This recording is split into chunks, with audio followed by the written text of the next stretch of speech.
notebooks, pencils, glue. We got crayons every hue. School supplies for your whole crew.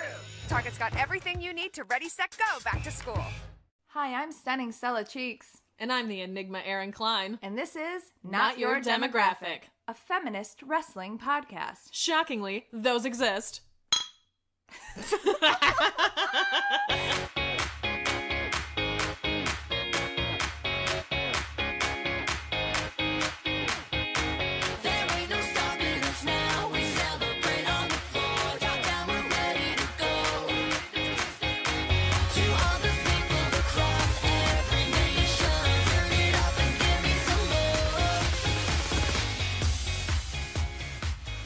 Demis. Hello, everyone. Welcome to the podcast. Wow. That was like the whitest air horn I've ever heard. Yeah, I am the whitest person. Wow, wow. You're a woke white lady. I'm the woke white lady. It's true. How are you? I'm really good.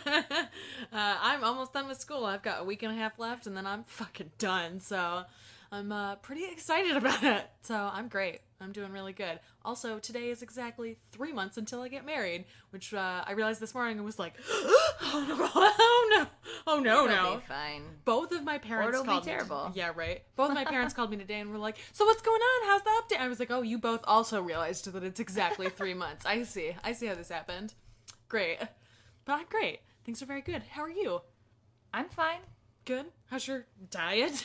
Day 10, officially 1/3 of the way through. All right. Fine. I found these weird raw. Okay, so on Whole30, you're like not supposed to find like healthy substitutes for your cravings. You're just supposed to like break your cravings or whatever. I don't care. I had a moment where I was like, I was researching like, is this allowed on the diet? And then it was like, there's a great debate by the two founders of this thing, and they were so shitty in it. And I was like, you know what? Like, I'm doing this diet for me for many different reasons, and I'm gonna stick to it.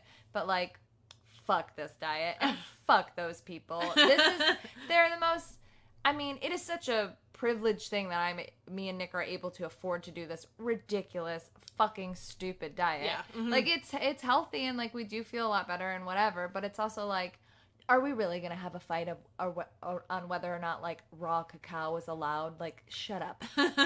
It's allowed. And like, oh, are you going to be mad if I have like a sprouted sesame seed cookie? Eat my dick. Also, I found some sprouted sesame seed cookies, and they're really good. All right. I was like, oh, I'm just going to eat these because I, like, am on my period, and this is, like, all I can eat. But I was like, after a while, I was like, actually, these are pretty good. And it's just, like, sprouted sesame seeds, dates, cacao, and, like, coconut. And then it's, like, dehydrated. And it's actually very good. I was like, all right. This is pretty solid. That's how I got into snacking on, like, seaweed squares. They sell... fuck seaweed squares. Oh my God. Those are nasty. They're so good. No. Ones that are just, like, lightly salted, and then ones with teriyaki. That makes me want to vomit. Oh, that's so good. Ones with teriyaki, that's so much worse. Oh, it's so good. So fucking gross. That's what I snack on at work now. Well, I'm snacking on these sprouted sesame seed bullshits. Also, I found these, like, they're called Barnana, and they're, like, these dehydrated, it's just bananas. Or like banana and coconut, and they're like dehydrated, and they're like these little chewy things, and it's not like dried fruit, it's like the way that they're done, but god damn it, they taste like candy, and it's just fucking bananas, and I'm like, this is the best in the world. So even though I'm like not breaking my cravings or whatever, I will now just be like, I'm just gonna eat these banana bites, or these sprouted sesame cookies, because I like actually really like them. Yeah, I feel like that is a better point of this diet for you anyway, because you know that you snack a lot. Like, that's part of your personality. You get mouth bored, so you snack on stuff. Mouth bored. There's not snacks or dicks around. What am I supposed to do? I know, right? Well, good. That's good. I feel like you're going to get what you want out of the diet anyway. Yeah. Also, your skin already looks better. Really? Because I feel like it looks like trash. But I'm, like, on my period. So how many times can I say that I'm on my period on this podcast? Probably a lot. Also, we had a pretty great week because we went and saw Dalton Castle's Boys Night Out. Yes, we did. Which is why this is dropping a day late. Initial reactions, Erin. I had a great time. I thought it was super fun. It was weird and disorganized, but I liked it. But it was really fun. Yeah, and I feel like it worked because it was, I mean, how many people were there? Like 40? Yeah, maybe. 30 to 40. Yeah, not a lot. But And it's so also a very small bar. well, that's part of why I liked it, because I felt like we were all in there together, and everyone was just like, we're all in this together. We were all like, what the fuck is this gonna be? Right, exactly. And I liked too that we wound up in the front row because no one sat in the front row, and we were in the second just row. like, we're the front row now. Yeah, this is us. And I thought it was nice too that there was that separation. I feel like that front row was too close. It was really close to that stage. And so it was kind of nice too that like Dalton got to get up on the chairs in front of us and was like right there. I was really afraid they were gonna fall over. Well, because they were like folding chairs, and he was just like running across them. Yeah, and like every time I moved in the chair when I was sitting, the seat would like flip backwards. I was like, he's gonna step on that, and we're gonna wind up with Dalton Castle like right in our laps, like the time ACH wound up in our laps. Almost front wound up in our laps. Yeah, so it opened with a local comedian, Morrow, I think his name was. He was very funny. He was so funny. I really liked him. And he's the one that called Erin the woke white lady. Yeah, he was and talking. he kept like referring back to her, like, is this good, woke white lady? He was like, you all look like you are No, woke-ish. that's not what it is. He made a joke about Lena Dunham, and me and you Oh, loudly were like, boo, she sucks! She's bad! Because his like joke was like in favor of her. I don't remember what the joke was. It was a funny joke, but then like it wasn't us like totally heckling because it like fit with the joke that he was telling. So we were like, he also like acknowledged too that there was like this weird pause where like people did not laugh at the punchline. Right. And he was like, oh no, and people then don't we were like Lena she Dunham. sucks. And he was like, I love that we like live in 2017 where like white people hate Lena Dunham. Yeah. And then it became this conversation about woke, which fit into his set because then he had all these other jokes planned. Right, yeah. And he was like, would you guys say that you were woke? And none of us responded. And so I was like, we sound like assholes if we say that we're woke because we're all white people. Like, we just can't. So he kept referring to me throughout the night as woke white lady. And I was like, okay, whatever. I will 1000% take that. That's fine. You can call me woke. I can't call myself woke. I think that's the line. It was really funny. Yeah, so he was great. He was like very kind of funny. the host. And then Dalton came out with some local comedians dressed like boys. And then that was great. He had his whole regalia on and was like talking about how he was like sitting in his hammock and thought about this night, and he saw on the ceiling said Vini Vidi Vici, which meant give the boys what they want. Yeah. Also, I love that his playlist leading up was all just boys. All songs about boys. It was so good. It was like it felt like the right ramp up too to then have this reveal. Also, being so close to him in that costume is crazy. Like, it is so pretty. It's so nice. And like, even in a wrestling ring, like, he's not right fucking next to you. So it was interesting too in that space to like get to really see it. Yeah. And then they had like L Claw, which was like Louisville championship arm wrestling. Yes. Mm-hmm. And they're not like Claw in Chicago, where Claw in Chicago is mostly improvised, whatever, and it's for like charity. They're like an actual show where they like script it and stuff. So they did like a little skit, and the guy who was the bad guy, and he was supposed to be kind of steampunky, which like no surprise here if you've been listening for a long time. I'm like kind of a steampunk snob, whatever. I like do it for realsies. But he came out, and I was like, this outfit is dumb. I get what you're going for, like evil overlord, but like this is dumb. And then I leaned over to Erin, I was like, those are definitely Becky Lynch goggles. Mm-hmm. He was wearing Becky Lynch goggles that he clearly just took a marker to and marked her name off of the Alas. Yeah. And I was like, oh, no. You can't even, like, buy non-branded ones on Amazon. Yeah. You don't have to buy, like, very expensive handmade leather ones that I have. No big deal.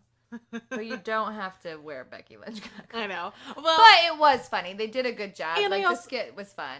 Again, I think part of it is that we were just so close to them. Yeah. Like, part of it is that we're just all up in their shit, and so we can literally see that. I feel like from a distance, probably even further back than we were sitting towards the back of the bar. Well, we're also, like, dumb, like... Yeah, and we're like merch marks. Yeah, you also own a pair of those goggles, so you know what they look like.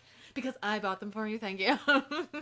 And then Dalton Castle did, like, a stand-up set, which was pretty good. Like, it was clear that he hasn't done it a bunch, and, like, he isn't a, like, stand-up by nature, but he had some pretty solid jokes. Yeah, and, he's like, a good storyteller, too. Yeah. He has the good foundations for it. And this is clearly, like, the beginning of him he's starting to better do than Dolph Ziggler. Yes, he is. Yes, he is. He had, like, thought-out concepts, and, like, you know, they all didn't land, but he did a good job and moved through them, and, like, some of them were really funny. Yeah, and it was, like, fun to hear him talk about his wife, also. Like, it's weird to see him, like...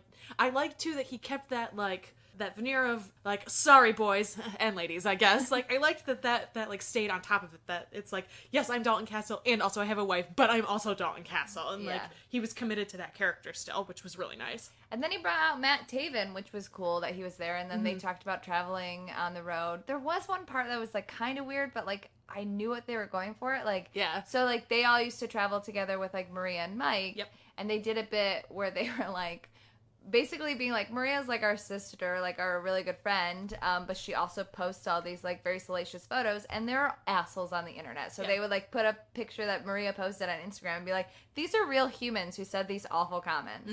And like it didn't totally work, and it kind of felt weird, but I also like knew where they were coming from. Yeah, I felt like it was if they just tightened up the execution a little, I think it would have helped a lot. And then they made fun of themselves on Instagram and stuff too, but it was just like, basically wrestling fans, don't be so like thirsty and disgusting. Exactly. And I feel too like part of it was, it feels like they wrote that this is stuff that they do all the time, like in a car with the two of them. The jokes was like, this is all the shit that we do in the car. Then the final thing was that in the car that they like play a game, like they'll play a song and be like, you have to name the movie that this is from and blah blah. And then they had like a contest where like people in the audience would do it. Right. So it felt like this is something that they do that entertains them a lot, and it worked, but they weren't prepared for the audience interaction with like the comments and the photos, and so it felt like they were amused by the fact that we were amused, and so it fed into itself, where sometimes it worked and other times it was just like, what is happening here? It was still really fun. Yeah, it was great. Also, Matt Taven is super attractive. I don't know why until now I had not realized that, but I was like, good lord. When I got on stage to do the game, he like grabbed me and he was like, that's a cool shirt. And I was like, it is a cool shirt. Also, hey, what's up? I know, right? Oh my god. The song that came up for me too, because I got pulled up on stage as, hey, woke white lady, we need another person to do this game. And I was like, okay, fine, I guess. And the song that got picked for me was The Power of Love from Back to the Future, which is like my favorite fucking movie. And the guy that was up against me just said it faster than I did. And I was like, also like that game's hard. Yeah, and except for like I did a really good job. You did a very good job. The first round. But so like that happens, and I was like, oh, I have a Back to the Future tattoo and everything. And Matt Taven grabbed me and was like, you do? You stay up here. You get to play again. And I was like, oh, God. It, like, really startled me. Yeah, it was fun. Yeah. And then we took pictures with them, and, like, it was super chill. They were really nice. Yeah, it was great. Clear, like, wrestling is performing. So, like, these people like to perform, and it was cool to see them, like, try another thing. Also, I, like, posted the picture of us with Dalton, and my friend from Shakespeare and Company, so one of my, like, actor with a capital A, like, we do classical theater friends, was like, oh my god, I went to college with Brett. He's so talented. And I just responded. I was like, Kate, you have to say Dalton. Kayfabe rules on my Instagram. I saw that and was like, what a weird coincidence. And I was like, yeah, that is weird. But she was also like, he's very talented. And I was like, do you even know that he's a wrestler now? I don't think so. Probably not. Because he wasn't dressed in his outfit when we took that photo. He was just in like a white t-shirt and jeans. So I bet she does not know that's what he does. She did not respond when I said kayfabe rules. So I was like, she doesn't know what's going on. She has absolutely no idea what's going on. Yeah, when I was saying thank you to Dalton after we took the photo, and he was like, I'm just so excited that you guys seem to enjoy it. I was worried that like you just like wrestling and that you wouldn't be into this. And I was like, no, like you're a character. We love that. Like we love you. You are very good at this. It was like nice to have that like person to person moment with him too, to be like, oh, you get it, that we're into the character of you, and the reason that we like you is because you're very, very good at this. It was fun. It wasn't like I said, it wasn't the cleanest show, and it was like kind of a mess, but it was also like really fun. Yeah, it was like fun to be a part of it as like an organic experience. Like, and it was like an experiment. Yeah, almost. Exactly. And like it would be interesting. I hope that he continues to do these so that the next time he comes to Chicago, I would absolutely go again. Hell yeah. No hesitation, would totally go again. It was weird and fun. Yeah, so it would be interesting to see how he like evolves this too. Like, and he was great. If he comes to your city and is doing a boys' night out, fucking go. Yeah, it's weird. Just buckle up. Yeah, buckle up. It cost us like $13. Yeah. It was so cheap. It was great. So cheap. It was super, super fun.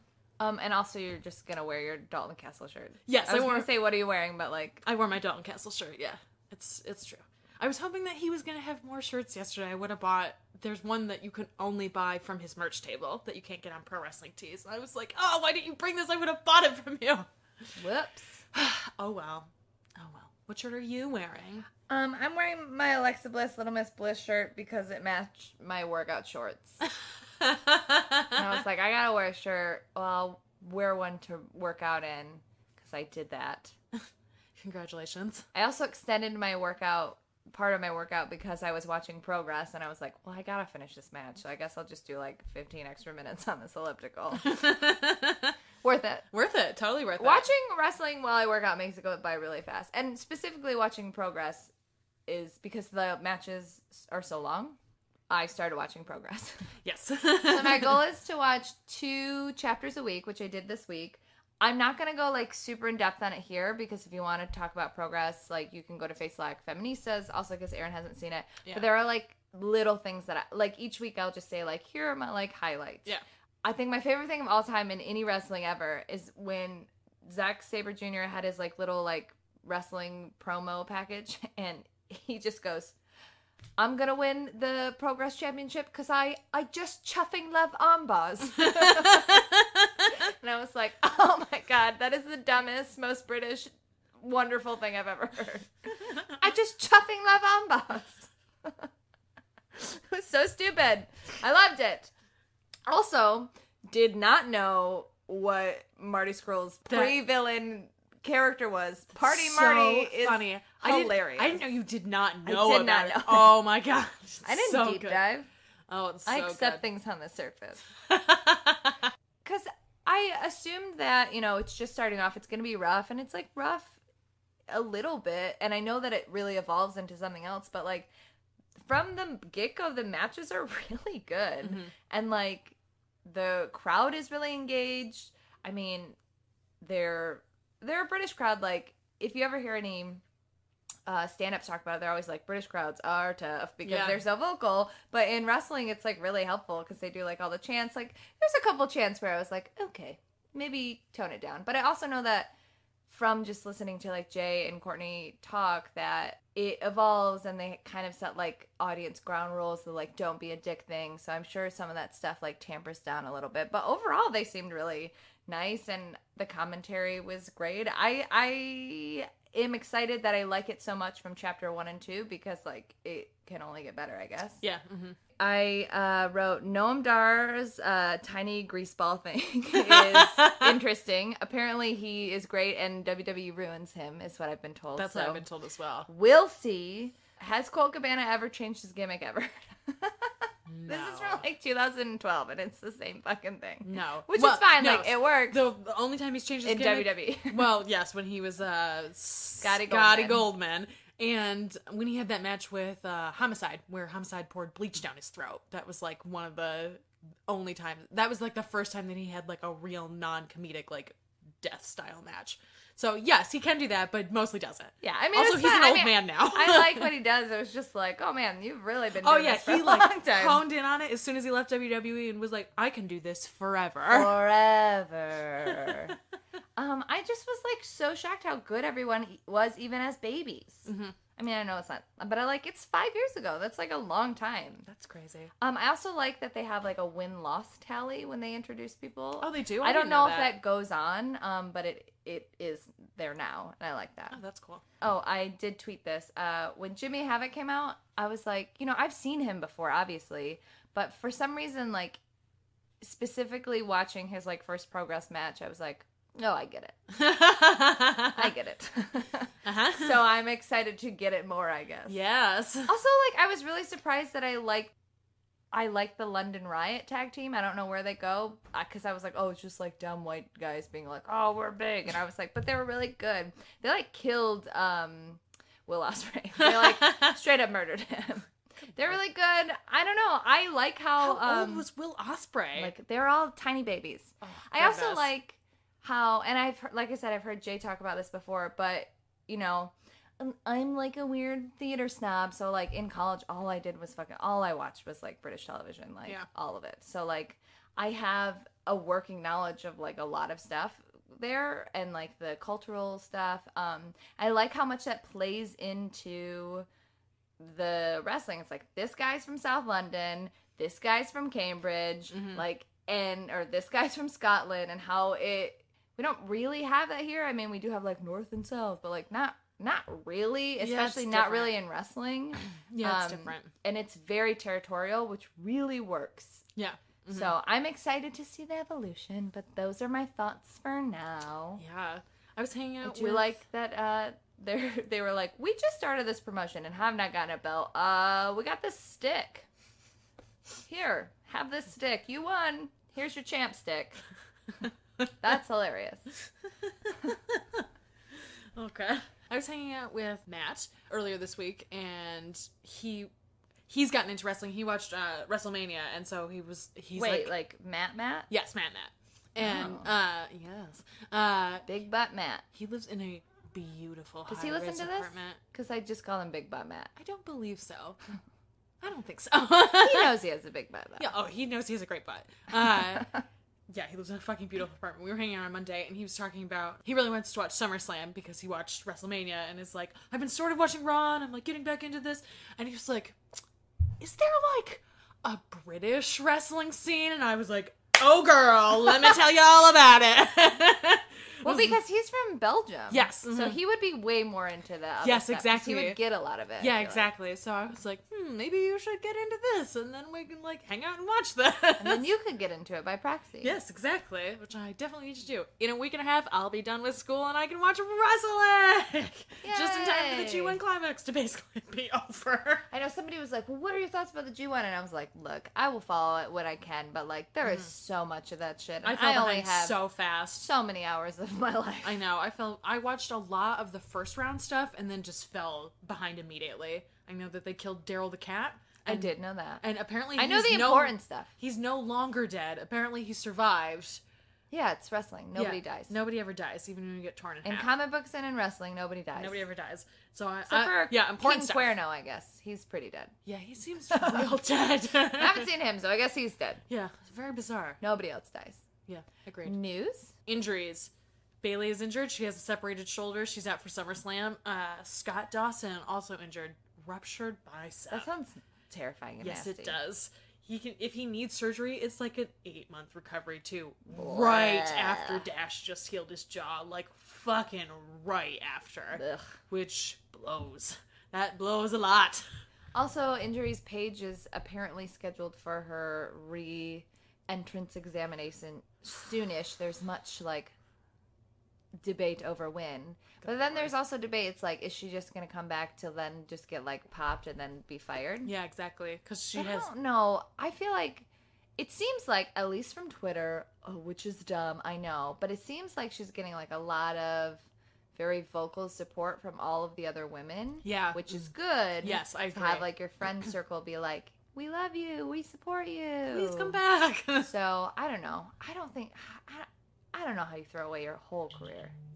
I mean, abuse is fucked up. Abuse will do that shit to you. It makes you think that the only thing that's important is your relationship. Time will tell.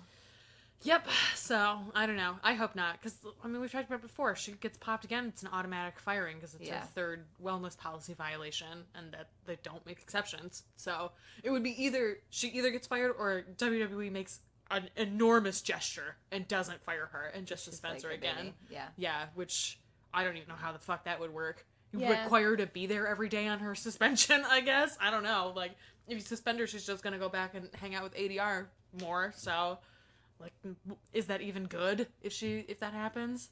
Yeah. I don't know. Ho-Ho Lana asked for his release. Yes. He's been released.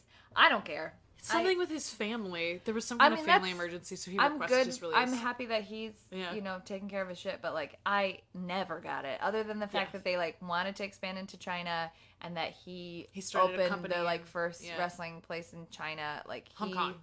Hong Kong. Yeah. He was not good and was very boring. Yeah, and I feel like he's better suited to be back in a promotion, making it better where he...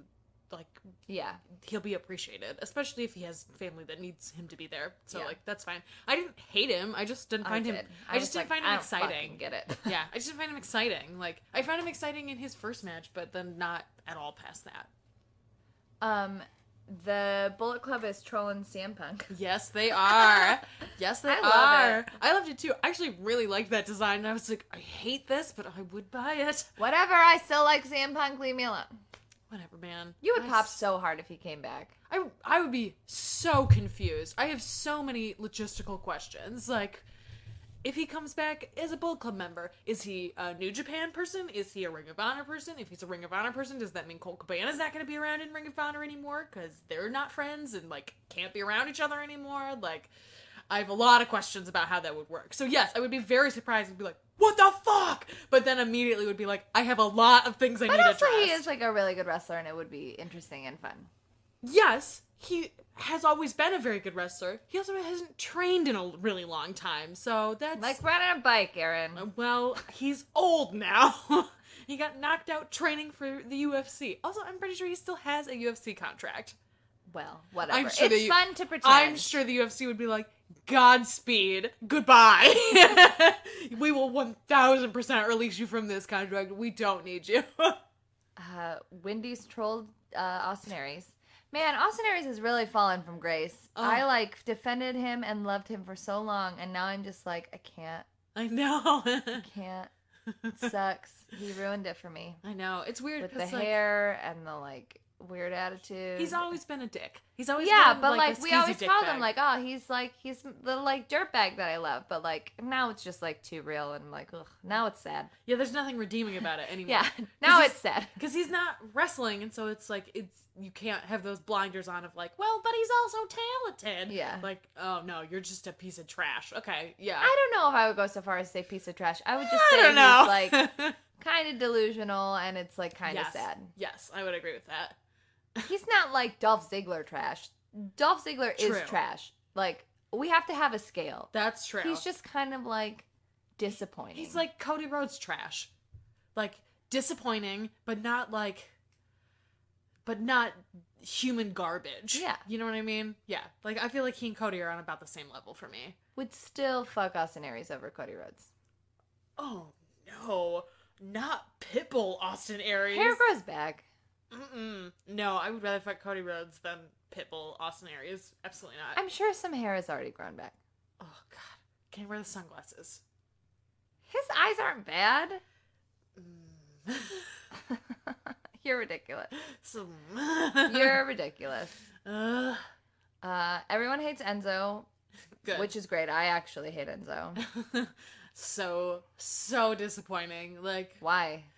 I don't know. I liked them as a team in NXT, and it feels like as soon as they got called up, it was just like straight to the bottom. Like, but it also seems like he's been a dick for forever. So like, who cares? Yeah, it's weird. Like, Simon it's not Gash did fun that. when your like real character, when your wrestling character is your personality. Exactly. It's fun when it like aspects of your personality are in your wrestling character. When they're the same thing, it's not great because it either means that you're very boring or that you're a megalomaniac. Yeah, absolutely. And like, he wasn't famous enough before for it to be apparent that Enzo is just who he is, and now I feel like it has really emerged that he just is this person, and so it's like hard to separate that now that it's really obvious, and like that sucks because I used to be able to enjoy them, and now I hate both of them. I want nothing to do with either of them anymore. I have a certified G tank top. I'm gonna have to fucking burn now. Burn it while I burn my Dolph Ziggler shirt. We should fucking do that. Patreon exclusive. Let's just have that be our Patreon video. We'll just burn these shirts and be like, this is our Patreon video. You obviously know who we are. Give us some money. We should totally do that. Well, now you've ruined the surprise, so we can't. Well, if we actually do it, people will be surprised because we've been talking about this fucking Patreon for so long. Joey Ryan's dick is taking over the world. Oh my god, Joey Ryan is personally killing the business. I don't even know where to start. It's so stupid. First of all, Mick Foley shouldn't be doing any kind of wrestling move. I mean, it was like a somersault. He's fine. I know, and I know he just had his hip replaced, so like, and he's fine. Wouldn't take a bump if he didn't think. No, he hasn't taken a bump in a long time. Yeah, I know. That's what I'm saying. Like, so he wouldn't take one if he thinks. But he has a new hip. That's why he's like, bitch, I don't care. I'll do whatever I want. That's why I'm like, you haven't done this in a long time. You don't think he asked his doctor after he got... No, I don't think he did that. I really do. You know how much hip surgery is? I think he asked his doctor, can I do a somersault? I don't think so. I would be very surprised if Mick Foley did that. Mick Foley is surprisingly like a responsible human. When he was younger, he like did crazy shit as a wrestler, but like I think he probably knew that he could do a somersault. Again, it's a somersault. Yeah, but he landed on his back and hips, which are bad. It's fine. Whatever. If he was gonna do anything, I'm glad that's what it was. Like, a back bump is the easiest kind of bump to take, so, like, that's true. Says Erin, the professional wrestler. No, says Erin, who listens to a lot of professional wrestling podcasts, because you have the most area that you land on, so it spreads out, as opposed to, like, landing on your shoulder, or your butt, or your tailbone. Duh, that's just physics. Anyways, I love Joey Ryan, and Jim Cornette can literally die. I muted his name on Twitter, and it's the best decision I ever made. Oh, I live for drama, so, like... I just couldn't deal with it. Like, who gives a fuck? His opinion is irrelevant. It means fucking nothing. Like, yes, he used to be a huge person in wrestling. He only does it to get attention. Yeah, he only does it to get attention. He and Vince Russo are fucking trash garbage. They're both trash garbage. Their opinion means nothing. The business has moved on without them, and they're the only people who don't realize it. Let's never speak of them again. They realize it. That's why they're so vocal. Well, yes, that's true. That's a good point. They're in denial about it. Ugh, trash. So, I want to talk about Lucha first, because I really enjoyed the past 2 episodes. The episode from last night was amazing. Well, we'll get to it. Yes. It was so good.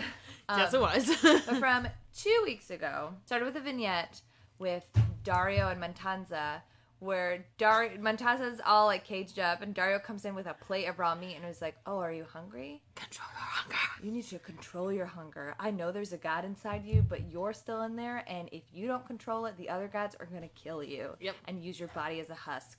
So fucking get it under control. Mm-hmm.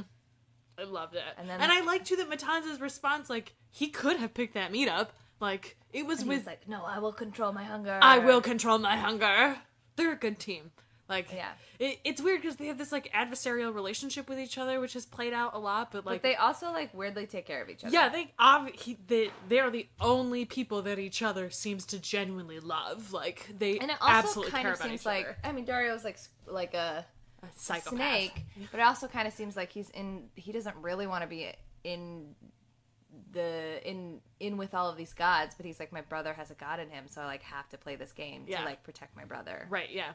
Which is, like, a good character development. Yeah, I love it. He's great. Every scene with him is good. Especially, and we'll get to it, but, like, this week I feel like he did some we didn't talk great about acting. it in news, but there are good signs for Lucha. Like, the president of the company of, like, El Rey has, like, in the past, like, months, and even in the past, like, week, has been like, yeah, we love Lucha. Like, it's kind of who we are, so, like, hopefully, like, we want it to succeed. Yeah. So, like, that's good. Yes, absolutely. So, hopefully, knock on wood, I still love this fucking show.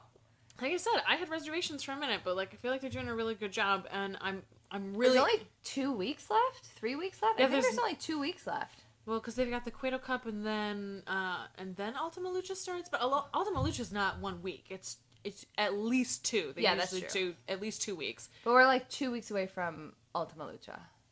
Are we gonna see Evilise, or was she still injured during all of this? I don't know, because she's supposed to fight Katrina, but she so was, like, weird. injured. Yeah, because, like, this stuff was shot so long ago. Jack Evans still has a broken jaw, which was, like, over a fucking year ago now. Yeah. It's crazy how long ago this was, so it's, like, hard to tell what exactly is gonna happen in Ultima Lucha. And, which like, is good. Yeah, it's nice to, like, that there is some variety to it, even though it was so fucking long ago. Right. And, like, if they have to do Evilise versus Katrina at Ultima Lucha 4, like, fine. Am I gonna wait for it? Yes. Yes, obviously. Yes, I am. The first match was Phoenix versus Pindar. It was good. It was very, like, basic. I feel like everyone knew that Phoenix was gonna win. Mm-hmm. Not basic, because it was a good match. It was fine. But it was nice to have Cobra Moon and Melissa Santos on the outside as the, like... Yeah, it's like foils for each other, almost. Yeah, foils for each other. Mm-hmm. Absolutely. There was a segment with the Worldwide Underground in Dario's office where he was like, you know, I've given you guys, like, a lot of opportunities, and you keep all shitting you do the bed. is fuck it up. So, as long as you don't interrupt Johnny Mundo's match later, I'm going to give you a chance to win some medallions next week. And they were like, oh, okay, cool. I was just wondering, too, when we were going to start doing this shit again, because I feel like it's been forever. Well, yeah, 'cause, I mean, that's what Johnny used to, like, you know. I also think it's funny how, like, Jack Evans is finally back, that he got cleared enough to do, like, scenes, because he's, like, talking through his mouth brace, because he wasn't even there for a while. Yeah, mm-hmm. So I like that.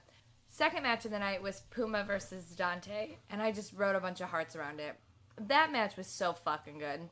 It was very Puma good. had some really good character work where Yeah. he would like kind of like hit his head and kind of look like dazed, like you know he's dealing with all of his like I just came back from the dead shit. Dante Fox is so good at reversals. Yeah. Because like Puma can wrestle like circles around anyone. Dante Yes. Fox is also a great wrestler, and the way like the speed that they could go together, Dante Fox's reversals, like they just had such good in-ring chemistry. Yes, I agree. That match was so fucking good. I think each show had one match that was just like, holy shit. Yeah. And this was the holy shit match for this because it was so fucking good. I I like agree. want to watch it over and over again. I also like, I love Dante Fox. Their in-ring chemistry was so good. I like too that I thought that we were gonna get the retribution from Killshot, but Yeah, I thought it was going to be like he was going to mess up the match. right, and I like that he waited until it was over to be like, "You're right, bitch, we're not done Waited yet." till it was over, waited till he lost. Yes, and we're like, So then- you lost on your own merit. I'm not gonna fuck with you like you fucked with me, but you're right that we're not fucking Right. done yet. And Well, and I'm that like, here Dante for Fox it. was like lying on the ground after this brutal match Yeah. that he like almost won so many times, but then like Yes. finally Puma delivered how many times around? I don't know. The many times. yes, the The many, many times. times jump and flip. Yeah, The many six- times jump and flip. Six times many other times. So he was like laid out, and then Killshot came in, laid him out again, and then was like, "Yeah, we're not done." Yeah, I like that a lot. I did too. They have very good chemistry too. It's like, I mean, everybody has good chemistry with Dante Fox because he's so fucking good. yep, true. Oh, I love him so much. He's so good. There was a vignette with Castro Cortez and Commander or Agent Vasquez. Yes. Where she was playing his match as Veneno and was like, "So this is embarrassing for you." Yes. And then she was like, "But you were wrestling Cage, and Cage is like kind of a god right now." Yeah. He was like, "Oh, okay. I guess it's fine I lost." And she was like, "It's not fine. Look at these murder pictures. He murdered somebody." And he was like, "Whoa, let's go get him." And she was like, "No, that's not how this works. Are you paying attention?" Yeah. I love it. I love her. I think she's so good. So good. And I loved him. He was like, "No man can take that from him." And she was like, "Maybe you're right. No man can." Right. And you're like, "Ah, what's gonna happen?" And like I said, I knew it was gonna be Katrina because like they've intimated that it was right. gonna They happen. both have half the medallion. We don't. I thought that they were lesbians. They're not. Spoiler Nope. alert. Spoiler, they're not. The final match of this episode was Johnny Mundo versus Dragon Azteca Jr. in a non-anything match. It was just like a match, I Yeah. guess. Whatever. Mundo won. I thought the match was okay. Mundo did good character work. I was like I'm kind of bored by Dragon Azteca. Yeah, it's weird. Like I He's enjoy just like Mini Ray now. Yeah, I enjoy his wrestling, but like I honestly enjoy seeing him more live in person when he's not Dragon Azteca because he's not just a mini Ray. Like Yeah. I don't. I mean, he is a Mini Ray in real life, but he's like not but a it's Mini Ray. different Yeah. to see him Yeah, like yeah.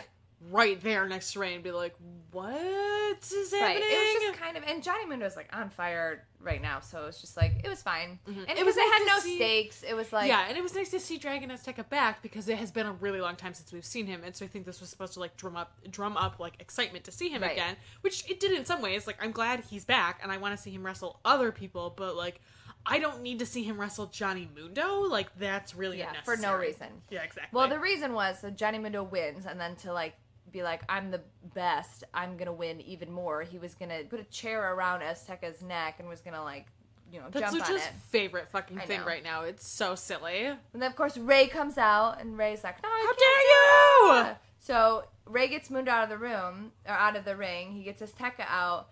Ray goes to leave.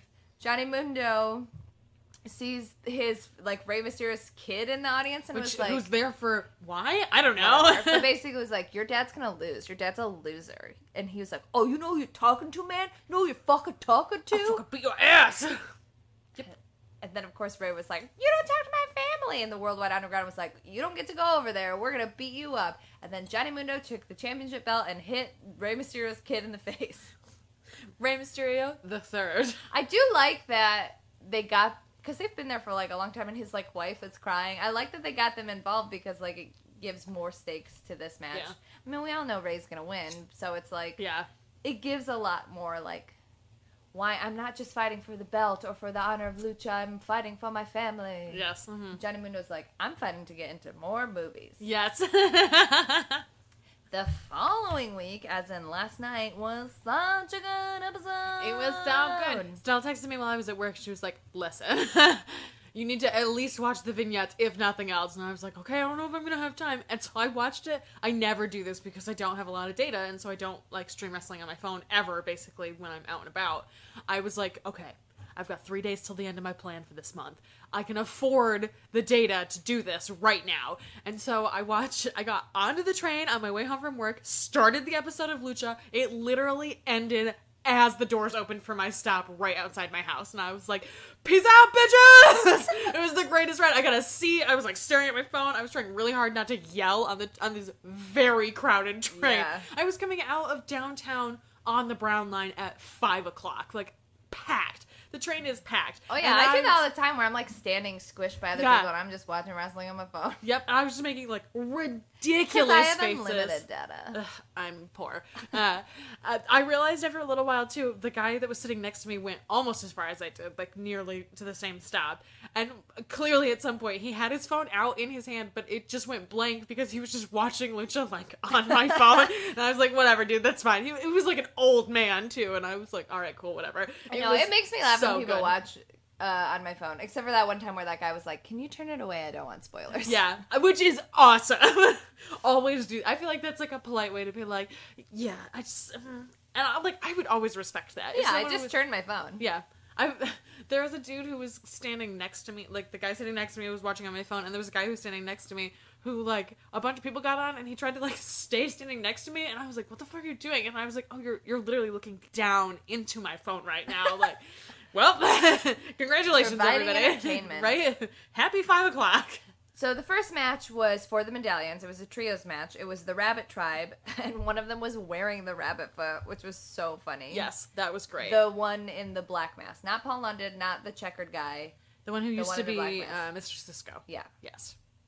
Versus the Worldwide Underground. So it was Taya, PJ Black, and then Ricky Mandel because Jack can't wrestle. But Jack had a whiteboard and was like writing notes on it. What did the first one say? I have no fucking idea. I did not look it up. I meant to look it up. I have no idea. But then he would just start writing letters out. I like how he did the London is falling down. And Matt Striker was like, did he write that out before he pushed him over? Like, He absolutely did. Yeah, absolutely. It was a very shenanigans match. It was really fun. Mm-hmm. The guy in the checkered outfit, I think his name's Saltador, he pushed Ty away by the butt. She turned around, she goes, you're a perfect. Yes. You're just a perv. Mm-hmm. And then later in the match, Taya set up the guy in the black mask. I'm just going to go on black mask. Saltador, black mask, Paul London. The guy in the black mask in the corner because she was going to, like, run and do, her knee stop thing, yeah. But then Saltador got in front of him and then just, like, started, like, gyrating. Yeah. She was like, you're nasty. I will gladly kick you in the face. And then Paul London got in front and goes, we do everything as a team. And then they all just took a bunch of knees to the face. It was so good. But, of course, Ricky Mandel, recent graduate of DeVry University. Such a good line. Such a good line. Lost it for his team. Yes. Mm-hmm. The right choice. Right. Absolutely. He was the right person to take that pin. I love, too, that he's like, I love that he does Johnny Mundo's entrance at the very beginning, and Ty's like, what are you doing? She just pushed him out of the way and was like, ugh. Get out of here. I also like in the show that, like in real life, we know that Taya and Johnny are dating, engaged. But in the show, it's a very fine line. So, like, later in the segment, in the vignette where their agent was yelling at him, or yelling at the Worldwide Underground, be like, Mundo's a star. Mundo's doing a lot of stuff. You guys are not pulling your weight. It didn't feel like special treatment because, like, oh, she's dating him. It was just like, you all are fucking up really hard right now. I want to fire all of you, and because Johnny has a good heart, he told me not to. Not good enough to hang out with sick kids because he cannot afford to get sick. Cannot afford it. I love the idea. The Worldwide Underground vignettes are so fucking good. I love the idea too that, like, the kids he's probably taking photos with have cancer, so he's like, I'm gonna catch cancer, and I just can't afford to catch cancer now. I can't afford to catch cancer. Not right now. Maybe after I fight. Right. The second match of the night was Mil Muertes versus Jeremiah Crane, and holy balls, what it a was so fucking good. Great match. I know. I thought Jeremiah Crane was dead a couple times. I know some people don't like Sami Callihan. I am not 100% for the reasons why, which is fine. I know everyone has their own opinions, but, like, every time I see him wrestle, I really fucking like him in the ring. I agree. I fucking really like I could him use in the about ring. 1,000% less spit, but I will. Yeah, and I'll deal with it. I could use a little mix up at AEW specifically. Like, Yes. he does not need to be the champ anymore. Oh my god, we I'm get so it. tired of that. Yeah. But in the ring, I really fucking enjoy his intensity, and I think the intensity between him and Mill, and then like knowing the like storyline with Katrina was so fun and so good and so brutal. Especially when Mill was just like murdering him the whole time, and he like would not stay down. Yeah. I wonder too if maybe like part of my irritation with Sammy at AAW is that a lot of his stuff is outside of the ring, and I feel like it's better suited to watching him on like a camera. And I feel like his wrestling style at AAW might be more enjoyable if we weren't there all the time. Like, I can't fucking see anything that's happening every single time. Like, if we were just watching the iPay-per-views of AAW, we might enjoy that and not be so irritated by the, like, the repetitiveness that it feels like. And I feel that especially watching this match with him and Mill, where, like, that felt very AEW, that, like, outside of the ring, the, like, crashing through the walls, that we can't find them, we don't know where they are. But also very Lucha. Like, Yeah, they do yeah. that shit all the time. No. Especially how Dario immediately turned it into a no DQ, because as Jeremiah Crane was coming out, Mil Muertes was just like, nope, fuck you! Yeah, and so, like, it felt very appropriate to Lucha, but it also feels appropriate to, like, Sami Callihan. Yes, exactly. And so being able to see it on camera like that it was like a realization for me, like, oh, this is probably way more enjoyable to watch when you can fucking actually see it. So, like, yes, I totally agree with that, but it's also weird to, like, get this different view of Sami Callihan, like, an intimate on-camera view. And this match was great. The spit is nasty, but his He's character really is nasty. fucking good at it. He's good at it, and it's, like, a gross character thing that works, but it's nasty. I agree. It's fucking gross. Oh my god, So, when he took that back bump onto that chair. Oh my god, I just like, wrote... Did he break his fucking... I just wrote, God that damn it. fucking chair. I've hit this ladder twice. I'm just gonna push it away. Maybe don't gesture so wildly with your arms. We have been doing this podcast for 2 years. That's 2 years next week. That's not... Oh my god. Oh no. Oh my god. Yeah, the week before SummerSlam. Ooh, that is weird.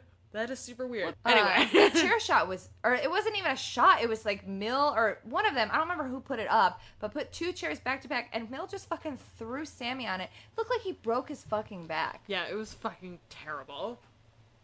Ugh. Also, when Mill put him, they were like fighting up in the rafters, and then Mill put Sammy slumped over on the like guardrail and just slid his ass down. Yes. That was really funny. And then he fucking missed the table when he speared Sammy out of the ring. Oh my god. They missed the table. Oh my god. That match was fucking crazy. It was fucking nuts. And when they landed on that table, like they did hit it because they bent the legs really bad. Hit the very edge of it. Yeah, so they like bent the legs of the table. And I'm surprised Sammy is alive. Like, we know he's fine. We've seen him wrestle. Yeah, we've seen him so long. so many I'm times like, since then. I'm so grateful that I know that he's alive. Yes. Like, if this match had been on like WWE live, I would have been like, well, he's dead. He's dead forever. I'm never We'll gonna never see see him again. this man again. Yeah, absolutely.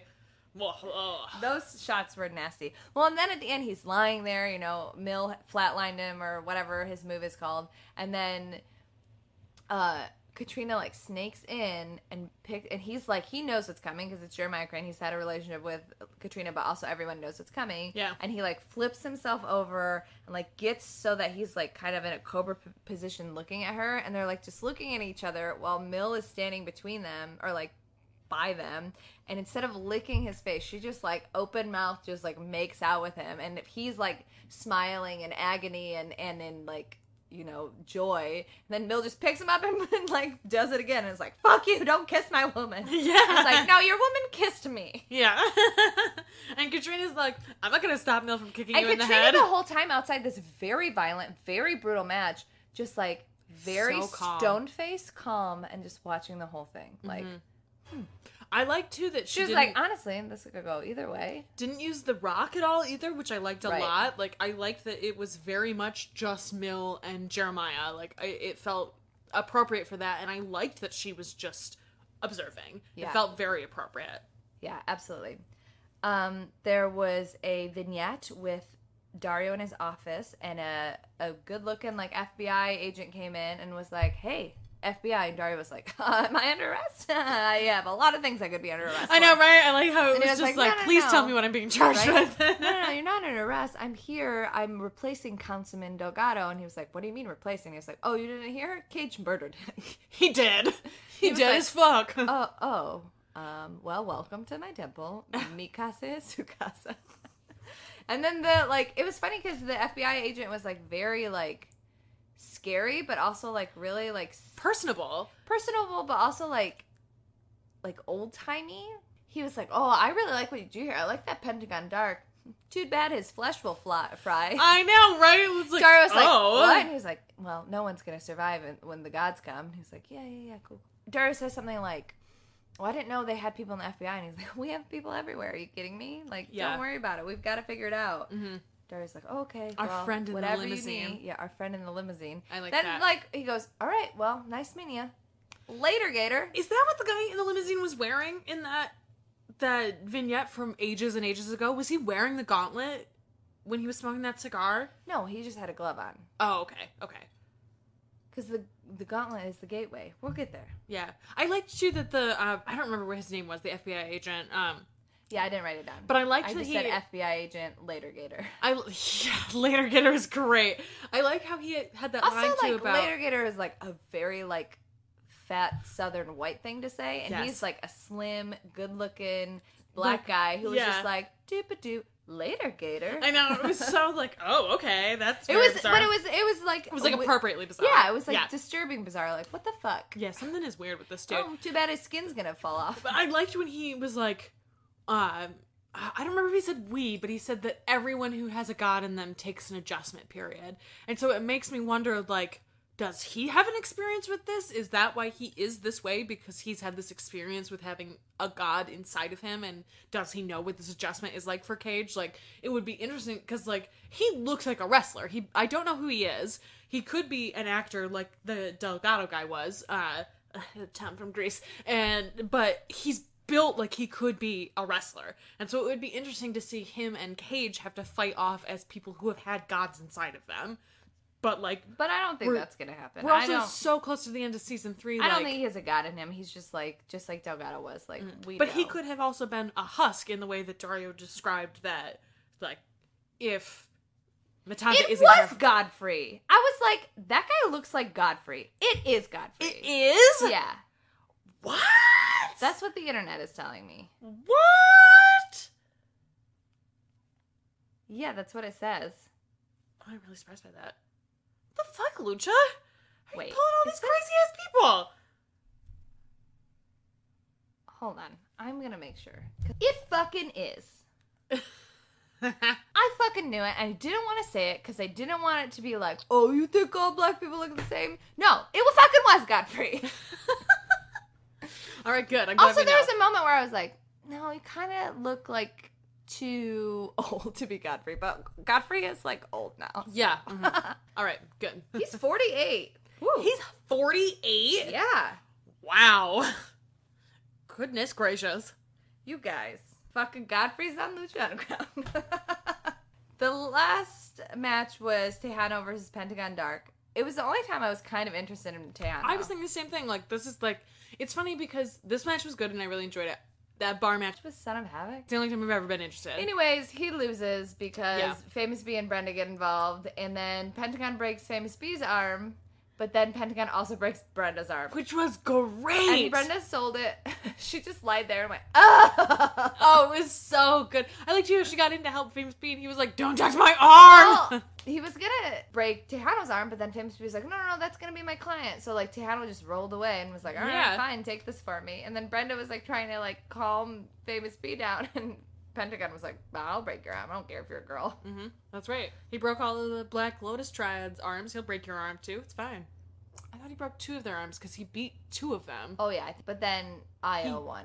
No, because he won, but they all beat the shit out of him once there were 3 he of them. won 2 of them. He didn't win all 3. Because the whole point was that he didn't win, because then he was incapacitated. And No, then, I'm pretty sure no, that he beat... Io won, and then he was down, and Black Lotus came out. No, I think that's why Black Lotus came out. Is Black because Lotus? he No, beat you're all wrong. of them. You're wrong. I don't think I am. I think you are. Okay, well, let's look it up. I'm going to. But I like that he's indiscriminate about it. Yeah, he doesn't care at all. I'm looking up. Yeah, fuck you. I was totally right. He beat the other two girls. Io beat him. And then Black Lotus Triad came out and broke his arm. Okay. I'm right. Never question me. I will question you all the time. Always right. If that seems like a weird jump cut, it's because we paused it to look it up. Yes, we did.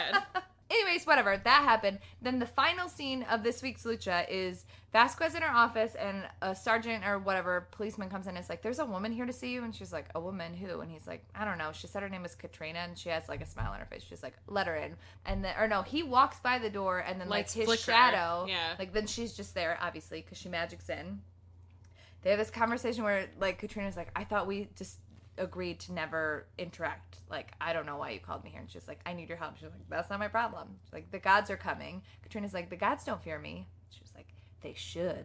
Mm-hmm. And then they talked about how the gauntlet that Cage is wearing is a gateway for the gods and that Katrina is in charge of the only man that could possibly get it back, Man of 1,000 Deaths, that they need, or Vasquez really needs Katrina to like do it. And she was like, she says first, I brought you to life twice, which was like, wait, what? What the fuck does that mean? I like that they remember, like Katrina has half the medallion. Yeah, so I like that they dropped that in the middle. That like little pin in the middle of like, I have this medallion and I brought you to life twice, and it's like, what the fuck does that mean? Has Katrina been dead twice? What the fuck? Well, then Katrina also says, she was like, this isn't a life. I'm stuck between two worlds. Yeah, I'm just this like is miserable. Here. I'm miserable. I don't like this. I don't want to be alive like this. Which is weird because I feel like she's immortal because she has half of this medallion. So what happens when she gets the whole medallion? She become of our world completely. She doesn't have to be between both worlds.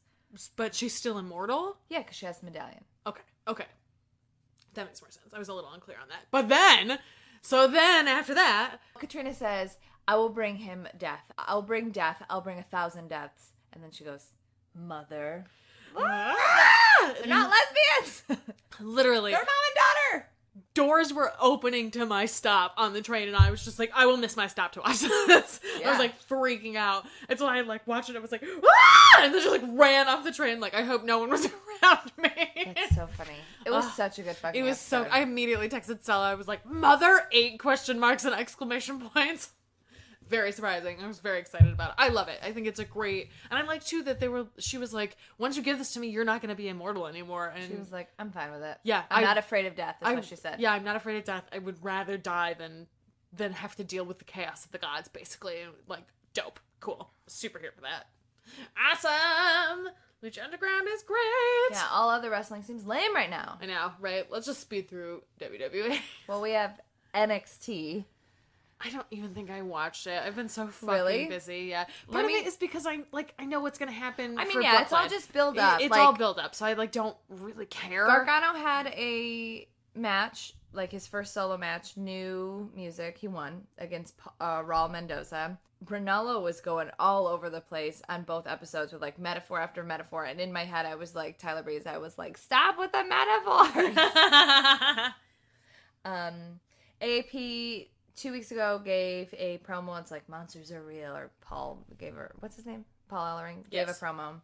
And then this week, the episode began with Nikki in the ring just going, AOP, AOP, and then the boys coming out, and then AOP coming out, and they're staring off, but then EY's back, and they're gonna fight. So that was cool. Also, I just like Nikki just crawling around in the ring yelling for people. 2 weeks ago, Asuka gave an in-ring promo, and then Ember came out, and they kind of like just went back and forth. Asuka was like, you're not ready, and then fucking Asuka just slapped Ember in the face, and then Ember took Asuka out, and then like went to touch the belt, and then was like, no, superstition, I won't touch the belt. Ooh.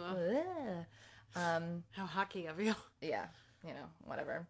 Bobby Roode was giving an interview, and Roddy came in and like pushing people away and like punching or whatever, and then he got pulled away, and Regal was like, what are you doing? And Roddy like fucking literally like the room was like, what am I supposed to do? He's the worst actor. And then this week you know, Drew Boo and Rude are going back and forth in the ring, and Roddy comes out and is like, somebody give me a match. He's so bad at talking. Boring.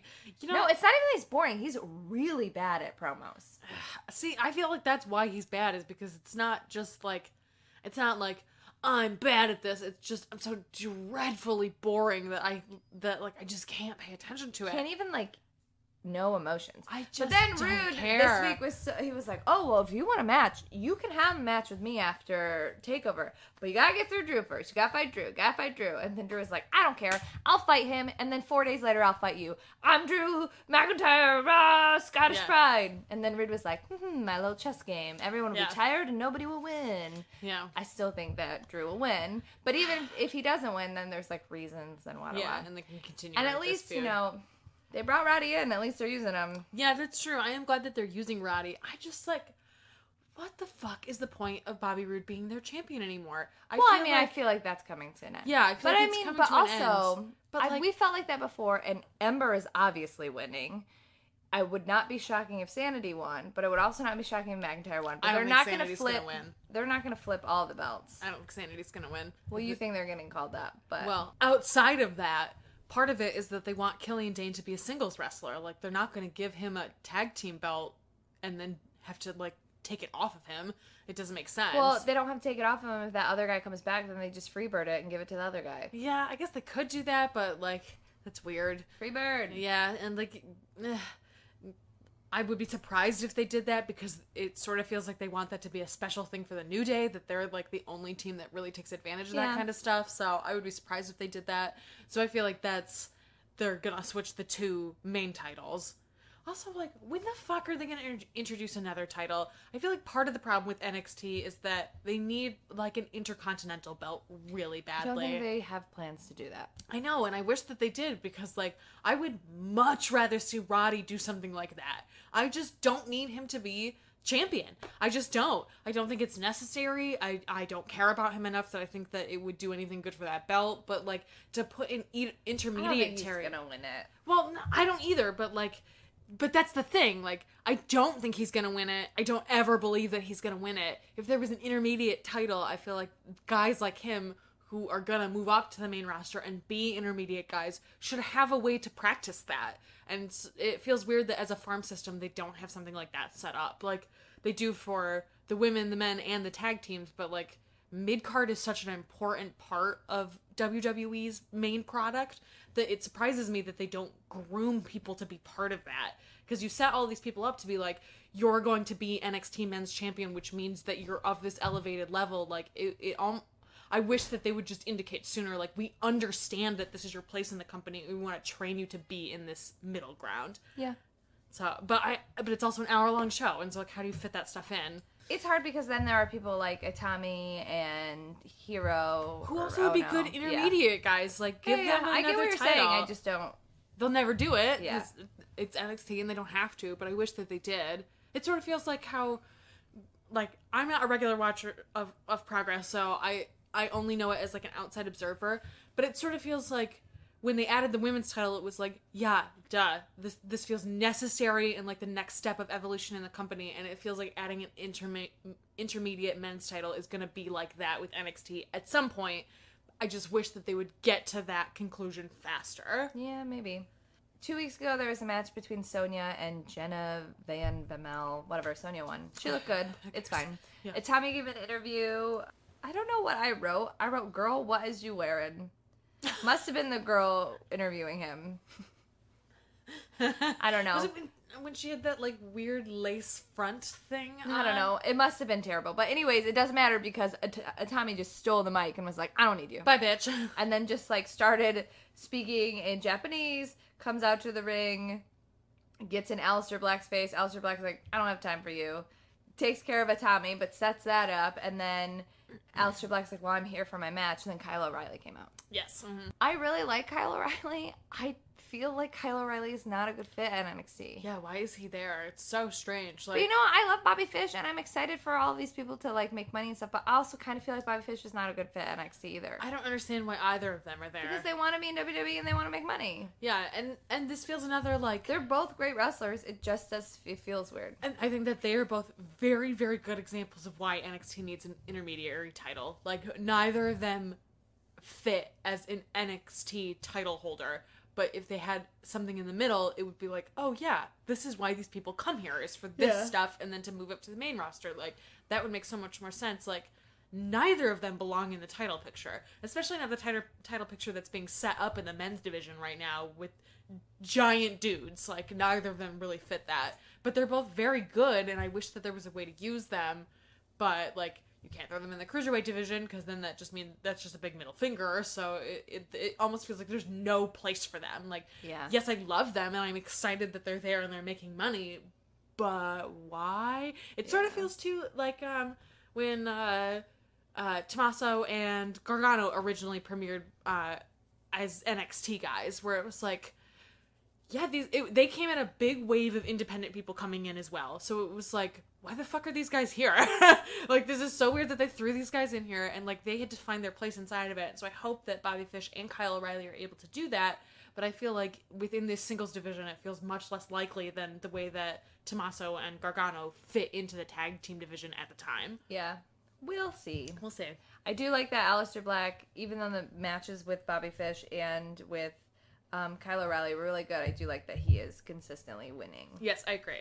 Because his character is so good. I would love to see Aleister Black versus Drew McIntyre. I feel like that's an appropriate... I feel like it's gonna happen. Well, yeah, definitely. And it feels like an appropriate evolution of what they're doing with the men's division right now.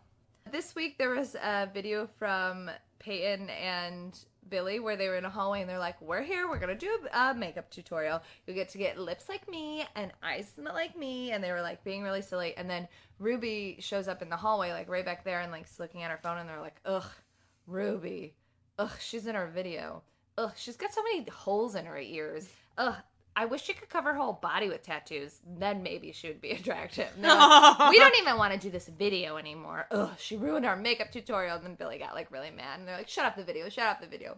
But so they're obviously going to do something with them, which is great. Yes, I love it. Iconic ones versus Ruby Riott. Hell fucking yeah. Yes, into it. All into it. The Street Profits debuted. Oh, good. Against the Metro Brothers, who were dressed like greasers with dog tags. Get out of here. It was dumb. It was super dumb. Get out of here. I hate it. Did you realize that one of the Street Profit guys is the, like, Stir It Up guy? No. I know. I was like, oh, Stir It Up guy. Dawkins? Yeah, like Angelo Dawkins. Yes, Angelo Dawkins. Good. Rebrand that motherfucker. But he still does the Stir It Up thing. But it works way better as a tag team. And they're like, their vibe is like, it's very New Day in that they're like dancey and having fun. But it's also... that they're very black. But, like, not in the, like, controlled way that Vince McMahon is like, you're black, no, but you have to be black. But they, like, they're different in, like, you know... New Day comes out and is, like, very, like, gyrating stuff. But they're just, like... They have, like, a fun energy, is what I'm saying. Okay.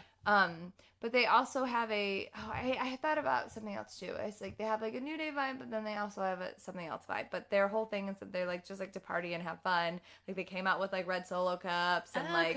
It was really good. That does make more sense in that kind of context. Yeah. Like, I can see something like that working inside of that gimmick, where before it was just, like, good lord, you're irritating. Oh, the, like, stirred up thing. Yeah. I just, like, can't even. Because they're like the cool guys who, like, run the party and dance and, like... are fun and yeah, that makes way more sense for that.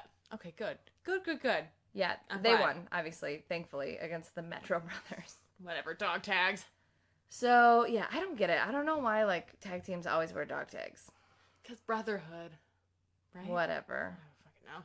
There was another match with Oney Lorcan versus Danny Burch. Burch won this time. Still very good. Oney Lorcan almost threw a big little fit. I think Burch is gonna win the series, and Oney Lorcan's gonna freak the fuck out. Yeah. That's how it feels. And then the final match was Cien versus No Way Jose. It was really fun because, you know, No Way Jose has been winning against Cien. Yeah. But then I think her character name is Selena was there. And he kept trying to hit Tranquilo. And she was like, no Tranquilo. Fight the match. Yeah. And then he won. Good. But I don't think that they're siblings.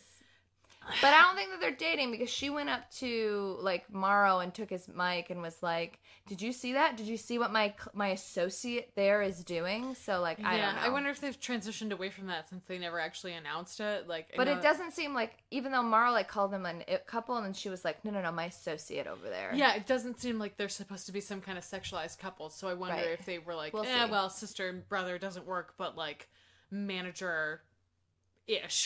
Kind of is the vibe that I'm kind of getting from that. Yeah. Is she gonna wrestle? Like, she is a wrestler. I don't know. We'll see. She's in the Mae Young, right? No, I don't think. Oh, Thea's she's MMA. not? Oh, No. okay. I thought she was. Okay. No. Yeah, she's not. Okay. But yeah, it was. I just loved how she was like, no tranquilo, and he was like, what? But I love to tranquilo, and she was like, no, just fight the fucking match. New Japan is over. Fight the match. And then Cancelled. he fought the match and he won. Good. I mean, it's a lot of setup for SummerSlam, but also like a lot of Drew Boo. So Maybe when we have to make SummerSlam predictions, I'll actually get it right that Cien fucking wins for once. That would be Drew Boo. amazing. Cien is gonna fight Johnny Gargano because she was like, well, I heard Johnny Gargano. He's definitely not gonna win then. Why doesn't he ever get to win? I don't know. Damn it. He might win. He's not gonna win I at think he might win. SummerSlam in Brooklyn against Johnny Gargano. Are you Johnny serious? Gargano can take a loss. Especially with all the shit that's happened to him. True. If you're trying to build up Cien's new character, new direction with a manager. True. He probably won't win clean, but he'll probably win. That's true. That's a good point. And I would rather that he win as a heel. I think that's good for him as a character. Yeah, I agree. I don't know. Raw happened too. Raw has been good. Raw and SmackDown were both good, but I just don't care. I don't. All Like of this I is said, a setup. well, I said last week, like, I can't even tell when Raw is good anymore. Miz came out and was like, I'm mad. Yeah. People come on my show, they disrespect me, fucking Jason Jordan, I want to fight him, fuck you, Kurt Angle. Kurt Angle was like, I'm sorry, you can't fight him, he's gonna fight Curtis Axel later. Curtis Axel, yes. He's gonna fight Curtis Axel later, so you can't fight him, but I have another person for you to fight. Do you want to fight Brock Lesnar? That was fun. It was one of the only times we've ever been like, Brock Lesnar's here? What? I know. It was fun, too, to watch Miz and Heyman just, like, promo off. Yes, agreed. That was great. Mm-hmm. Miz was like, well, you're going to lose, and you're just going to run away, and I'll be here like I always am. Mm-hmm. And then F5, F5, F5, F5, F5, F5.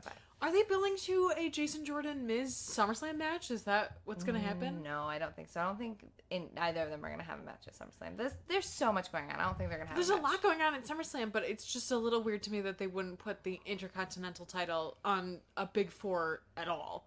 Yeah, I guess I forgot that Miz has a belt. Yeah, I don't know. So I feel like that's sort of what they're edging towards, and like, if it's a pre-show, it's a pre-show, and like, that blows, but I can also see that being That's a pre-show. true. Like, that would actually be a very good pre-show. That's true. There was another Seth and Sheamus fight. Sheamus won this one with a distraction, and then they beat up Seth, and Dean did not come out. And they even stopped and looked, and they were like, Cesaro and Sheamus were like, is he? Oh, he's not. Let's just keep beating up Seth. Yep. Mm. Which was a good moment. And obviously it was mirrored later when Dean was fighting Cesaro. Dean won, but then they tried to beat down on Dean, and then Seth came out to help. Yep. And then Dean was like, okay, I guess we're cool. Shield pound, and Seth was like, no. Fuck you, man. That was nice. I liked that. I like that mirror from last week of Yeah. Dean denying him, too. Like, it's nice to know they can still do good storytelling with the two of them. Like, Yeah. it really does turn And- out that Dean and Seth are very good together, and like, their storylines being intertwined is good. Like, we don't need Roman for the Shield stuff. I prefer just the two of them. Yeah, They feel agreed. appropriate for the Shield reunion Agreed. idea. Agreed. Jason Jordan fought some guy named Goulet because Curtis Axel got F5 and couldn't fight. Obviously, he won because it was just a Obviously. jobber. The crowd hates Jason Jordan. Also, that Toronto crowd was rough. So rough. Rough. Like, when Bailey came out, it They was like... booed Bailey. And even if you don't like Bailey, like, this is a real person who was like, I can't fight in a match that I really want to fight in at SummerSlam. I'm for real I've injured. only been on the main roster for less than a year. These are really big opportunities for me. I, as a human person who loves wrestling, cannot do this. And they all like booed her. She looked like she wanted to cry. I know. That was fucked up. Yeah, that was fucking weird. It was a weird crowd. I didn't know Toronto was like a heel city like that either. I was really surprised by that. It was weird. It was very strange. The first women's match was Sasha Banks versus Alicia Fox versus Emma. I thought this match was really good.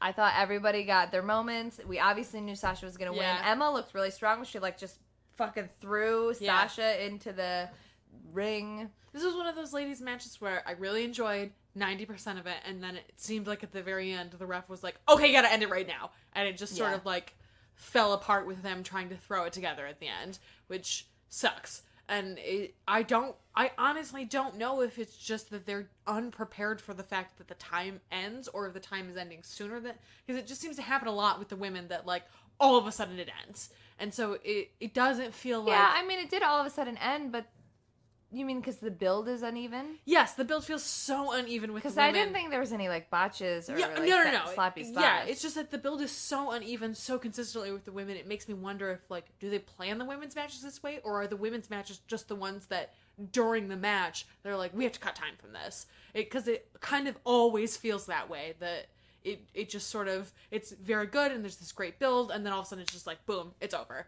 I'm like, what the fuck? What is it? Are the women deciding to do this because they're like, we need as much time as possible to get our shit in? Or is it like, all this has happened and then in the back Vince is like, okay, just end it. I'm done with this. I don't know. It's hard to tell, and this match really made me feel that way too, where it was like, this was so good, and then just felt And it was so like nice it to see Emma collapsed. and Alicia Fox Exactly, wrestling. and so it just felt like it collapsed at the end because it felt inevitable that Sasha was gonna win, and then it just like, oh, okay, this just happened. Yeah. Like, ugh, man, do something with your women. Do something better with your women. The other women's segment was Mickey versus Dana versus Nia. Which also felt inevitable, which sucks. Well, yeah, it felt inevitable, but there were some good spots Yeah. where, like, Dana, like, really fucking tried. I liked Dana in this match. She was, like, I miss Dana. I really she do. had, like, a real tough gal fighting spirit. Yeah. Also, is it just me, or does Nia look like she's getting really sloppy? It's weird. I feel like with Nia, she's very adjusted to Sasha and to Bailey, and, like, that's kind of it. I think that really showed in this match, that, like, she just doesn't wrestle these people ever. And so I think that's what really came out in this. Yes, it was sloppy, but I feel like the reason it's sloppy is because these But, women like, don't Mickey ever interact. Mickey wasn't sloppy, and Dana wasn't even sloppy. True, It true. was like Nia just, like, looked like she was phoning it in and didn't care. Like, that sucked. And probably didn't. That moment where, like, Mickey James jumped off the top, like, double kneed Nia in the head, and then jumped over to Dana to pin her was cool. Yeah. Mm-hmm. I don't know. I really want to like Nia, and I like her as, like, a person and as, like, a personality. I think her stuff on, like, social media is great, but, like, in ring, in wrestling, I'm just kind of like... Her in-ring booking does not seem like it corresponds in any way with her character a lot of times. It's just like, this is the only way we know how to book you as a large woman, and it just seems very apparent. And, like, Yeah, it's weird because her booking should be what, like, a Tamina character gets. Yeah, absolutely. I feel like Tamina has fought long enough that she has what And little also, she Tamina does. is, like, her persona and her whole thing is, like, big, scary, not big, but, like, scary, because she's actually not very big. But it like, was. For a long scary, time, it was, tough like, lady, right? she was she a would big, still tough lose lady. all the time. Yes, but that was, like, But her I'm gimmick, just saying, was that she was, yeah. that she was that same kind of character, and Nia is, like, the evolution But of that. Nia, like, it doesn't fit it. Yeah. Mm-hmm.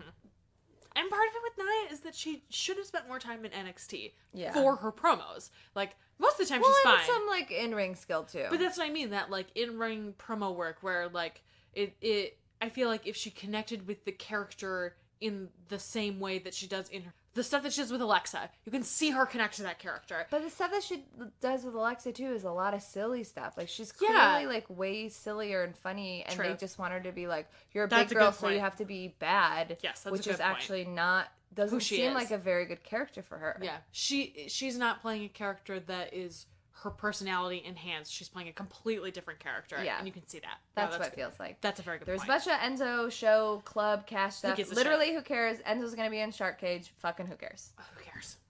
I love all of the Bray Wyatt and Finn Balor stuff. I do too. I think it's great. Except for the line where Finn Balor was like, Bray doesn't care about winning or losing. Bray just cares about, like, being creepy. And I was like, oh, so he's going to lose. LOL, fuck you, Bray. Yes, exactly. Again, though, I feel like this is the inappropriate time. This feels like But only if he's the demon. he's gonna be the demon. He's not gonna come out at SummerSlam as not the demon. Like, he's just not. Let's get real.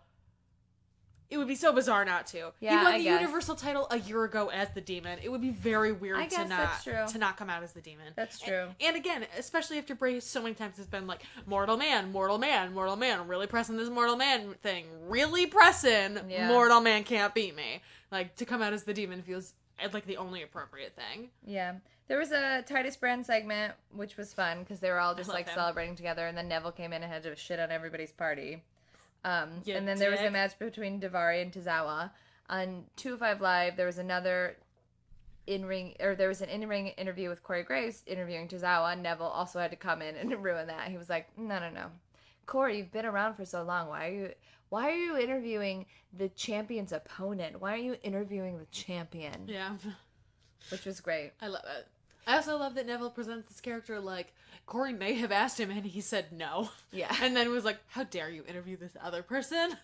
How dare you? I love that Neville's just like, no, I'm gonna show up anywhere you are, and I'm gonna ruin your day. I'll rain on your parade. That's gonna be a fun match. Here's the thing with 205 Live. It's a fun show, but it's not a must-watch show. No, it's really not, and it sucks because I enjoy watching it every week. But it's a fun show. But when I don't care. Yeah. Like, Tony Nese is setting up, or it has a feud with Cedric right now, but, you know, that's fine. Tony Nese is doing a lot of character work, which is developing. Both of them are doing a great doing job. Good. Brian Kendrick gave an interview that was like, I don't care if Jack Gallagher beat me. I won. I don't fucking care. I won. Mm-hmm. I like it. And like they're all doing. It's funny because I feel like 205 Live is almost functioning in a similar way that Talking Smack did, where it feels like a lot of character work is really being done in this hour, and like I feel like they get to work on in-ring character work in a way that other people on the main roster are not allowed. Because they get like actual matches. Yeah, they get actual matches. They get real time. They get these backstage segments that other people aren't allotted this time for, and so I think it sucks that they're the Divas. It sucks that they're the Divas division. Yeah, but the Divas didn't have their own fucking show. Exactly. And Except so for Total Divas, but that's totally different. But Their own wrestling show. But in the same way, like, Total Divas is appealing because it has this character work where you get to improve on these characters every week and throughout the segments that they're being allotted. And I feel like 205 is taking the same kind of advantage of that. So while I agree, it's not much watched television, it is very interesting character work, and so it is still very enjoyable, even if you don't have to watch it every week. Yeah, I agree. Noam Dar is doing some great work where they're bringing in, like, they brought in a wrestler who, I don't know, his name's Mark Thomas. Apparently he's, like, an independent person that people know. And Noam was like, I used to look up to you, but I'm like, is this, like, a big deal for you to being in WWE? I'm 24. I'm 24 and I'm here. So, like, sorry, bro, but, like, I'm sorry that this is your big shot, but I'm going to have to be you now. Yeah. Which is, like, a great character work. It's so good. It's such a good progression after the Alicia Fox stuff, too. Right. Like, we're already elevated him to this total douchebag fuckboy 24-year-old, and like this is the perfect extension of that. I'm excited to see where he goes from here. Yeah, I agree. Apparently WWE has ruined him, but like this feels good. This feels like Noam Dar. I'm like in for this. Agreed. The final match was TJP versus Rich Swann. Very good match. TJP won. Just barely, you know, how their thing is. And then gloated like a motherfucker. Like a motherfucker. To the point, and then they, like, it followed them backstage. And Swan was like, or TJP was like, why are you being like this? Why are you being so rude? And he was like, we're friends, friendly competition. He was like, that's not friendly. You're being a huge dick. I love that TJP turned into every MRA internet troll, too. I mean, I was just joking. Just an extension of who you are. I thought you could take a joke. I didn't realize you didn't have a sense of humor. I was like, ugh. I see this every day from fucking idiots. Fucking dude bros on Twitter do this shit all the time. We didn't talk about this in news. Did you see that shit from fucking Disco? Yeah, and I commented on it, and I said obscurity suits him, and I think that's where we should leave it. He is obscure. Nobody gives a shit. See you later. Yes, absolutely. See you fucking later. Bye. Ugh. Oh. Main event of Raw was Roman Reigns versus Braun Strowman. It was a good match. I do like that Joe came out and was like, why am I not a part of this? Yes. Coquina clutch. Because it was a last man standing match. Yeah, and like, I like so Braun won. Because I like Braun and Roman together. They have very good chemistry together. And I like Joe in the mix. I like that a lot. I just want literally any one of them to get the belt away from Brock. I don't care if Roman gets it because Roman's there every week. I feel the same way. I don't want Roman to be the champion because I just don't want to deal with people who are pissed about it. Like, I'm just at this point where like at least his in-ring work is good. I will deal with his dead eyes and his promos. That's enough for me. I'll deal. I will fucking absolutely deal with Vince's boner for Roman because his in-ring work is at a level now where I'm like, yeah, I'll be in for this. I don't have to like you. I don't have to give a shit about your story, but I at least can enjoy your wrestling in a way. And I feel like Braun really brings that out of him too, where I feel sympathetic towards Roman in a way that I don't normally. Like, Braun is a very good foil for him and makes him feel like an underdog in a way that they've wanted to push Roman forever and have not found the right person to do that. And I feel like Joe also fits into that scheme where, like, Joe could beat his ass. Joe absolutely could beat Roman's ass, and I like that they and I like that they set that up too as a possibility where it's like Roman literally is the underdog in this fight, which we're so unused to actually seeing him as an actual underdog that, like, I don't want him to win, but if he does, it feels actually appropriate to his character for fucking once. And, like, that's all I've asked for 3 years from Roman, is just to be appropriate to the character he's actually playing. And so if he wins it, I'll deal. I will absolutely deal with that. Yeah, as long as Bork leaves. I'm at this point where I don't think that he's going to, because I know that he's contracted through fucking WrestleMania. But even if he loses at SummerSlam and disappears until Royal Rumble, like, that's a pretty significant amount of time. Yeah. And it's probably the same amount of time he would be gone fucking anyway. So, like, why not take the title off of him and then have him come back at Royal Rumble as surprise 30th entrant and just show up and be like, guess what, motherfuckers? I won the goddamn Royal Rumble. Like, am I going to be happy about that? No. But will I accept it as opposed to having to deal with him as the goddamn Universal title holder for 4 more months? Yes, absolutely. I would much rather give that up. And, like, Roman's not going to win the Royal Rumble? I'm also happy with that. Like, if I have to, like, shuffle Brock and Roman, I will do that for a minute because I'm just so tired of the cliches that they're both playing. I'm just ready for anything different from them. Yep, I mean, and also, like I said, I'd rather deal with a cliche who shows up and is, like, a part of a storyline and is there every week instead of, like, ooh, surprise, your champion decided to show up today. Who would have guessed that Brock Lesnar would have gotten us over on Roman? Whatever. I told you months ago that I'm over-hating Roman, so. On SmackDown, it started with Cena coming out and giving a Cena promo and being like, I'm alive, it's fine. I did not break my neck, even though Vince McMahon is real pissed at Shinsuke Nakamura. He, like, shit-talked Baron Corbin a little bit. Baron Corbin comes on and is like, shut up, who cares about you? I have this briefcase. And then Cena was like, you're skinny fat, get out of here. I love that he called him skinny fat. I was like, I should be angry because that's like a weird body image thing to say to another person, but also really appropriate. It was like, well, also it in a weird way. It also, because, like, they were, you know, there's a bunch of stuff of Corbin and everybody going back and forth online, and it's clear that people don't actually hate Baron Corbin, but for the storyline, like, all of the wrestlers, like, picking on him, works for his, like, Money in the Bank character. And that, like, line that Cena said was just, like, a rehash of one of those tweets. Mm-hmm. It's also interesting, too, because I feel like Money in the Bank, it was used appropriately on him, and I feel like he's really doing the most with it. I feel like we have to accept that Shinsuke Nakamura is going to beat Jinder, and then Baron is going to immediately cash in. Like, we just have to start preparing ourselves now. That's the thing that's going to happen. I'm fine with that. And, like, that's fine. Like, but he's also...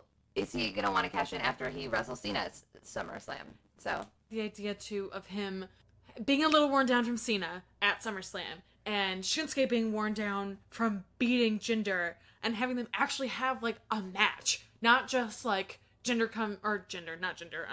comes in and just squashes Nakamura in the very, like, Money in the Bank briefcase that we're used to lately. I feel like having him come in and fight a match with Nakamura and beat him, even though both of them are worn down, is a better move for Baron, and, like, I would accept that. If he's just gonna come in and, like, 1, 2, 3 pin him out of nowhere, like, it kind of feels like a waste, honestly, of this, like, rivalry that they've had going for a while, and so I hope that they can, like, book this smartly, but it feels like they're in the right direction for it, like, and the fact that it's SmackDown makes me trust it a little more. Like, I'm more willing to believe that SmackDown is gonna do a good job with the fact that, like, inevitably Baron is going to cash in on Shinsuke. Like, they've clearly set this up already, so I'm nervous about it, but I feel like of all of the shows, I trust them to do it.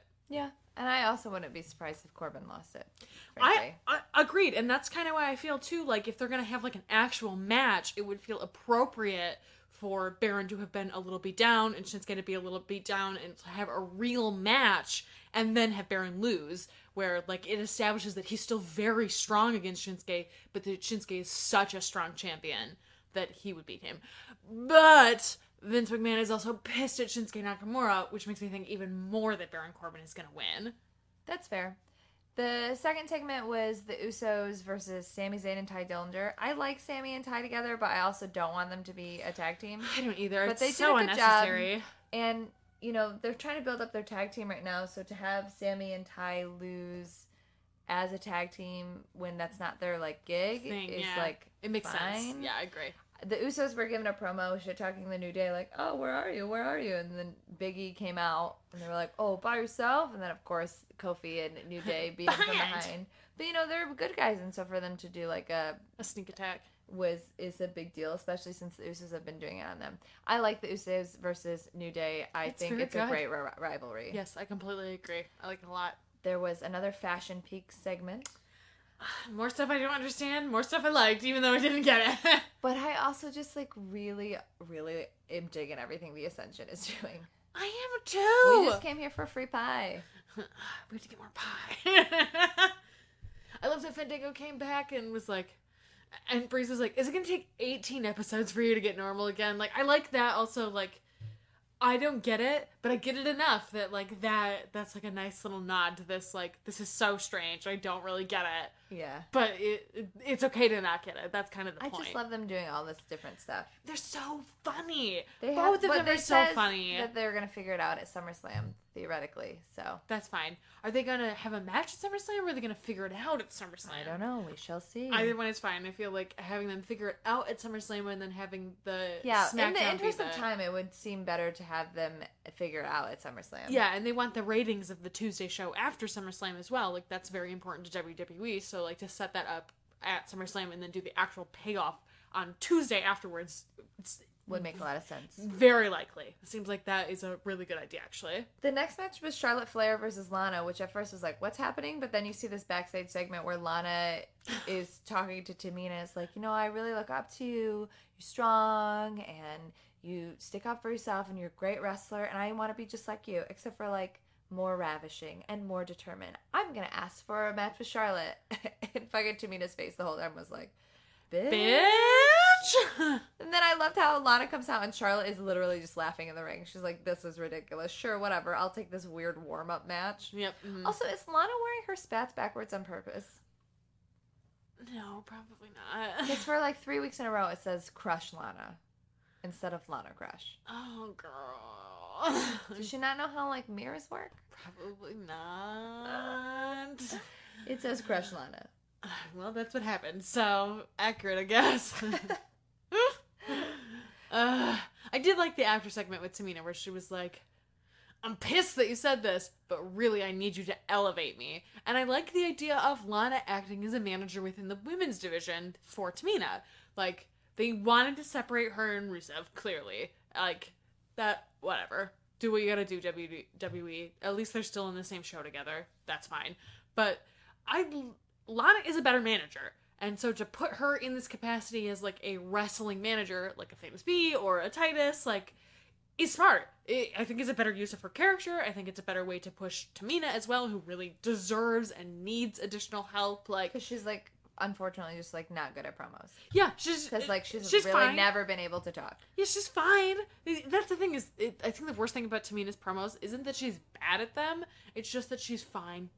Like, you're not bad. You don't stumble over your lines. You know your shit. I mean, she did stumble over her lines this week. But That's true. yes. She did stumble a little bit. But she covered it. Yeah, so it's like, you're just uninteresting. Her promos are just uninteresting. And so I feel like Lana is a good addition to that. And, like, you can combine them into a team.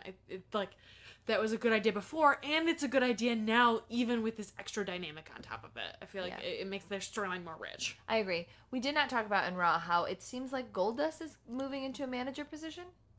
Yes. He's going to be directing, which I think is if he's going to stick around, that's a great role for him. I agree. Like, he's wrestled enough. Good lord. The man has wrestled for, like, 30 fucking years. Like, it's time. It's fine to transition out of this. Like, and especially with these fucking fire-ass promos that he's been cutting the last couple of months. Yeah, like, be a manager. Yeah, his promo skills are amazing. He doesn't have to wrestle anymore. He's just good enough to not have to. Yeah, I agree. Shane Give him the came wig. Sorry. in. Shane came in, was delivering a promo. AJ came out, and then Kevin came out, and Shane was like, we messed up. We have to have this match. And AJ and Kevin were like, what the fuck, dude? Yeah. Because I love that Kevin was like, oh, so now you're all chummy. You're going to be our ref. Remember when AJ threw you through a car? And AJ was like, yeah, I don't like you. I love that AJ didn't pretend to be a good guy. He was like, yeah, I mean, I'm the good guy in this situation, but yeah, still fuck you. And they're like, McMahon, screw over everybody. I love that, too. I saw a great tweet, too, that was like, the idea of Kevin Owens using footage from the Attitude Era almost feels like a magic. Like, it's done so rarely actually involved in a storyline as opposed to just like, remember when? Remember we used to do these things? And Kevin actually using it as like, here's a good example about why you're a piece of shit. Here's real footage from your company. I like that. I feel like it's a good use of that. And I feel like especially the fact that they're having this network slump and they really want to push new subscribers, like, to use that stuff and be like, hey, this stuff is available and you can watch this, and hey, some of these people are around. Shane is around. Watch his old shit.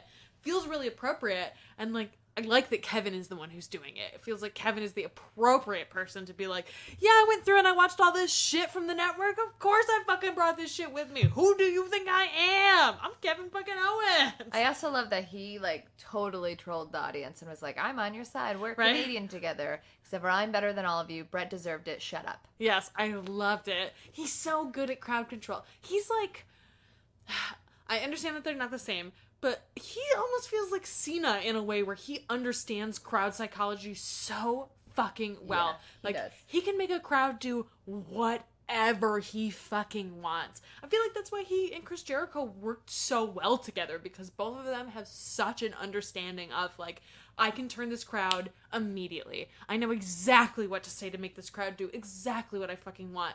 And that, I thought, was a very good example of that in the moment. I mean, Kevin Owens is the best. He's the GOAT. Carmella had a match versus Naomi. It was going fine, and then Naomi was obviously going to win, and then Ellsworth is back. Yep. I was thinking, I was like, when is the suspension over? And then I was like, oh, now, I Yeah, guess. it's now. Yeah. And I think last week, actually, which I like that they took extra time. Because I thought right away it would be like, 30 days over, here I am. And instead it was like, oh, there's this, like, weird gray area. Are you unsuspended? Where are you? What's exact? And then it was like, boom, bitch, I'm here. I like that. And, like, whatever. I'm over Ellsworth. I don't need to see him all the time. I liked that we had a break, and I like that he actually feels useful for Carmella. It's not just, I'm Ellsworth, pay attention to me. It's, I am here to serve Carmella's purpose. And, like, good. I like that. And it also, it was, like, surprising. So Yes, it was. It's helpful. Yeah, exactly. And, like, I think that's the best use of James. Like, when he beat AJ, it was good because it was surprising and it felt very, like, organic and out of nowhere. And so this felt that way as well, where it was like, oh, fuck, Ellsworth is there. Like, that's a good use for him as opposed to having him be He's, there. like, not a great wrestler. Yeah, and having him be there every week is pointless. Like, if I don't get to see Becky Lynch beat the shit out of Ellsworth, I don't need to see him there every week. It's not necessary. He doesn't need to be involved in every fucking match with Carmella. But it is good that he's part of her team. Like, in the same way that after a while with Seth, with the J&J security, it was like, bitch, come on. I don't need to see them interfere in every fucking match. Like, I get that this is part of the storyline, but at a certain point it undermines the credibility of the person holding the money in the bank. Yeah. If the only way that they can get anything done is to have outside interference, and, like, to have Naomi almost get the win and then only then having Ellsworth interferes feels appropriate. Yeah, it really worked. The final match was Jinder Mahal versus Randy Orton for, I don't know, and then Randy Orton Grudge won match. with a RKO, so I don't know, whatever, fuck it, it doesn't matter, wrestling is fake. Who gives a fuck? Yeah, whatever. That feud is done. I was like, this feud is done, but then you had to give Randy Orton the win, sure. Who cares? It was just dumb, and It it made, was like, really why do dumb. you need to make your champion look like that going into SummerSlam I know. for Randy Orton? So stupid. Who cares? Who gives a shit? We don't have any new reviews, but we do have a couple questions. We do, yes. This one is from Matt Levy. Whose wine collection from WWE would you most like to drink? Least? So not, obviously, this is not Bella or Rhodes wine. So, like, who in all of WWE would you most like to drink and least like to drink? I would least, okay, my first instinct is End Zone cast wine. I would least like to drink that. I bet it tastes like swill. My second thought, least like to drink probably Mojo Rawley's. I feel like his would be good for frat parties and, like, beer Ew. pong wine, and I'm, like, not into that. I don't need that. I'm not 22. So the instinct, I don't need a Mojo Rawley wine in my life. I want Tyler Breeze wine. I feel like he would be, like, really specific And, like, it would be very well He'd curated. be like, wink. He'd be like, enter in your palette profile and I'll send you exactly what you want. Yeah, it's like his hobby. He's, like, Yes. really into, like, wine curating. Yes, I very much agree with that. Also, Summer. I feel like Summer would pick the right spritzer for you. She'd be like, not really wine, but I got that spritzer profile for you. I'd be in for that. That's fine. She'd have, like, a Seagram's line, and I'd be like, yes, I'll buy that. This is from Henry T. Casey. You get to bring one superstar into your apocalypse bunker, but they keep kayfabe. Who do you pick? Oh, my. The New Day. I don't know. One of the members of the New Day. Ooh, yeah. Xavier Woods. Ooh, Xavier Woods, for sure. Obviously. Definitely Xavier Woods. With trombone. 1000% agree with that. We get to play video games. We get to dance around. We get to make silly jokes. We get to wear bright colors and We get pretend to the world bang. is not ending. And we get to bang. Xavier Here, Woods. I'm here for it. You're right. You're Obviously. totally right. Very much Xavier Woods. Very much. This one is from Ashley Lockwood at Miss Kitty F. Which wrestle boys would you cast in a wrestle version of Charlie XCX Boys video? So just the wrestle boys I want to see, or like which ones are most suited for it? I don't know. I have not seen that video. Because so like I don't know this is like my go-to answer lately, but obviously like Fandango Breezango would be great if it's like what boys should be in it because like Yeah. characters. Uh-huh. But like if I'm gonna put anybody in a boys video, it's gonna be Drew McIntyre, obviously. I mean, hello. Also, all of British Strong Style would be great in a boys video. Yes. But they're like Yes. suits and stuff. Absolutely. Just like sparkling. Also, I feel like Nakamura would do good in that video because he'd just be like weird in the background. Yeah, but I he's agree. like not a main focus. He's just like in the background all the time doing weird shit. You know who'd be a good other background character? And I hate myself for thinking this. Velveteen Dream would like fit well in that world. Yeah. Even though I hate him and I hate everything that he's doing, like just to see him devoid of context inside of a that context, I think would work. Like his look and the way that he like moves. I I'm feel like would fit imagining that. like a 1920s like bar, but like everyone is a boy. So it's like Drew McIntyre's like the sexy bartender, and like British Strong Style are like, I don't know, the like sexy waiters, and then like Nakamura is doing some like weird dance on the stage. Yes. And Velveteen Dream is the hostess. Yes. Mhm. And you just walk in and hear all these boys, and Tyler Breeze and Boys. and Fandango are like sitting on like they're in like the They VIP. just like rule the well, roost. they're in the VIP section. They're like, "Welcome to our club." We rule this world. Yeah, that's what's going on. Yes, agreed. This one is from Lady J. How much do you love Progress in Me by Proxy? I mean, we already talked about it. I'm enjoying it very much. Thank you so much for being a mean and pressuring friend. Yes, I completely agree. And then finally, it's a Marry Fuck Kill British Strong Style. Ooh. Kill Everybody- Me Done. Sorry. That's just... See, everybody's gonna hate me for this. I would kill Tyler Bate.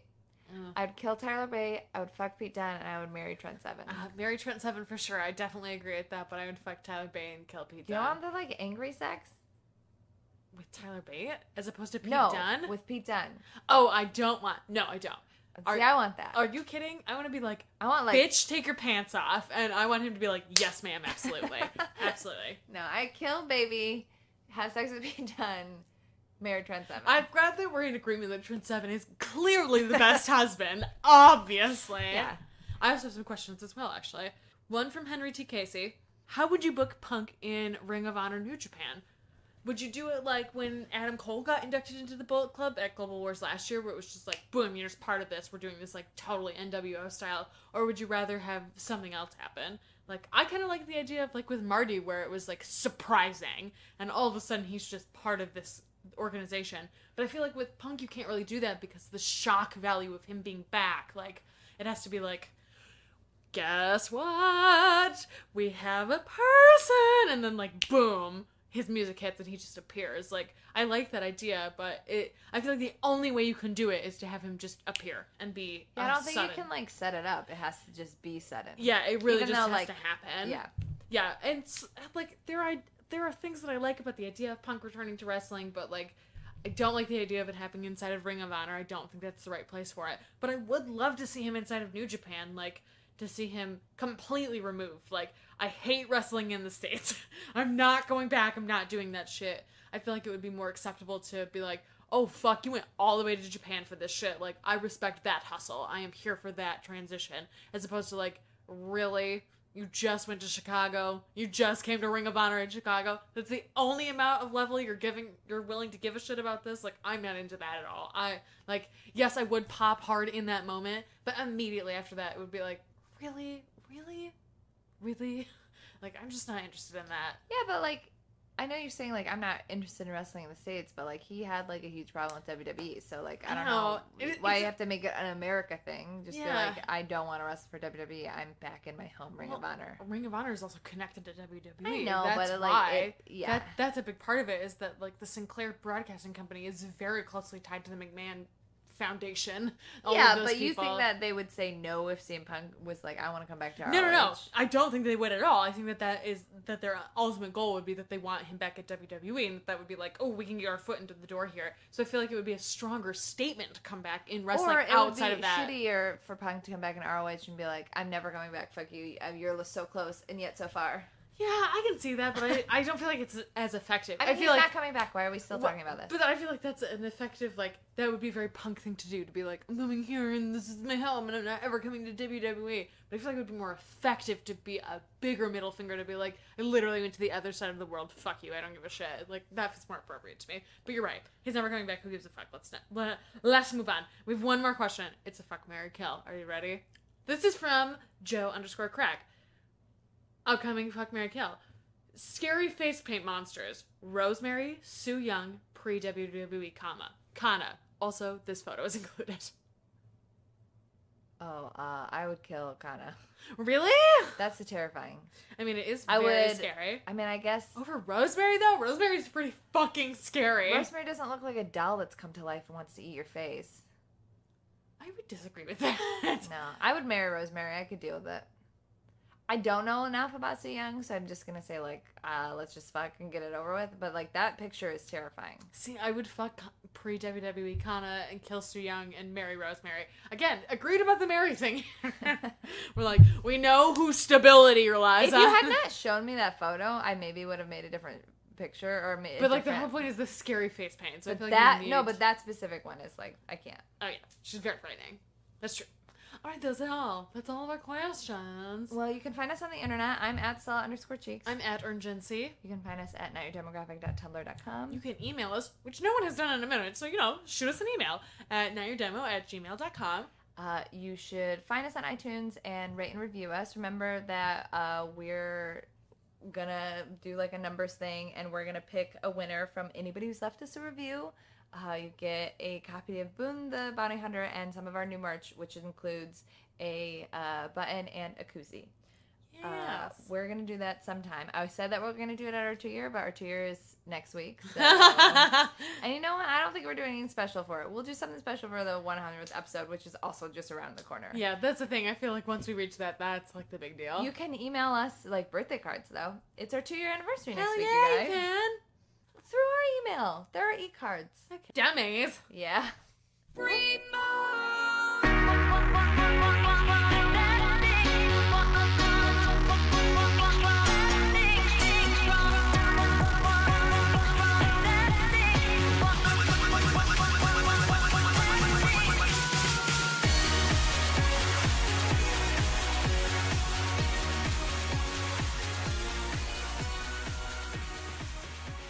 We are not as big as you think we are in your head. Ready? Okay. We got paper, yes we do. White ruled notebooks, pencils, glue. We got crayons every hue. School supplies for your whole crew. Target's got everything you need to ready, set, go back to school. Ready? Okay. We got paper, yes we do. White ruled notebooks, pencils, glue. We got crayons every hue. School supplies for your whole crew. Target's got everything you need to ready, set, go back to school.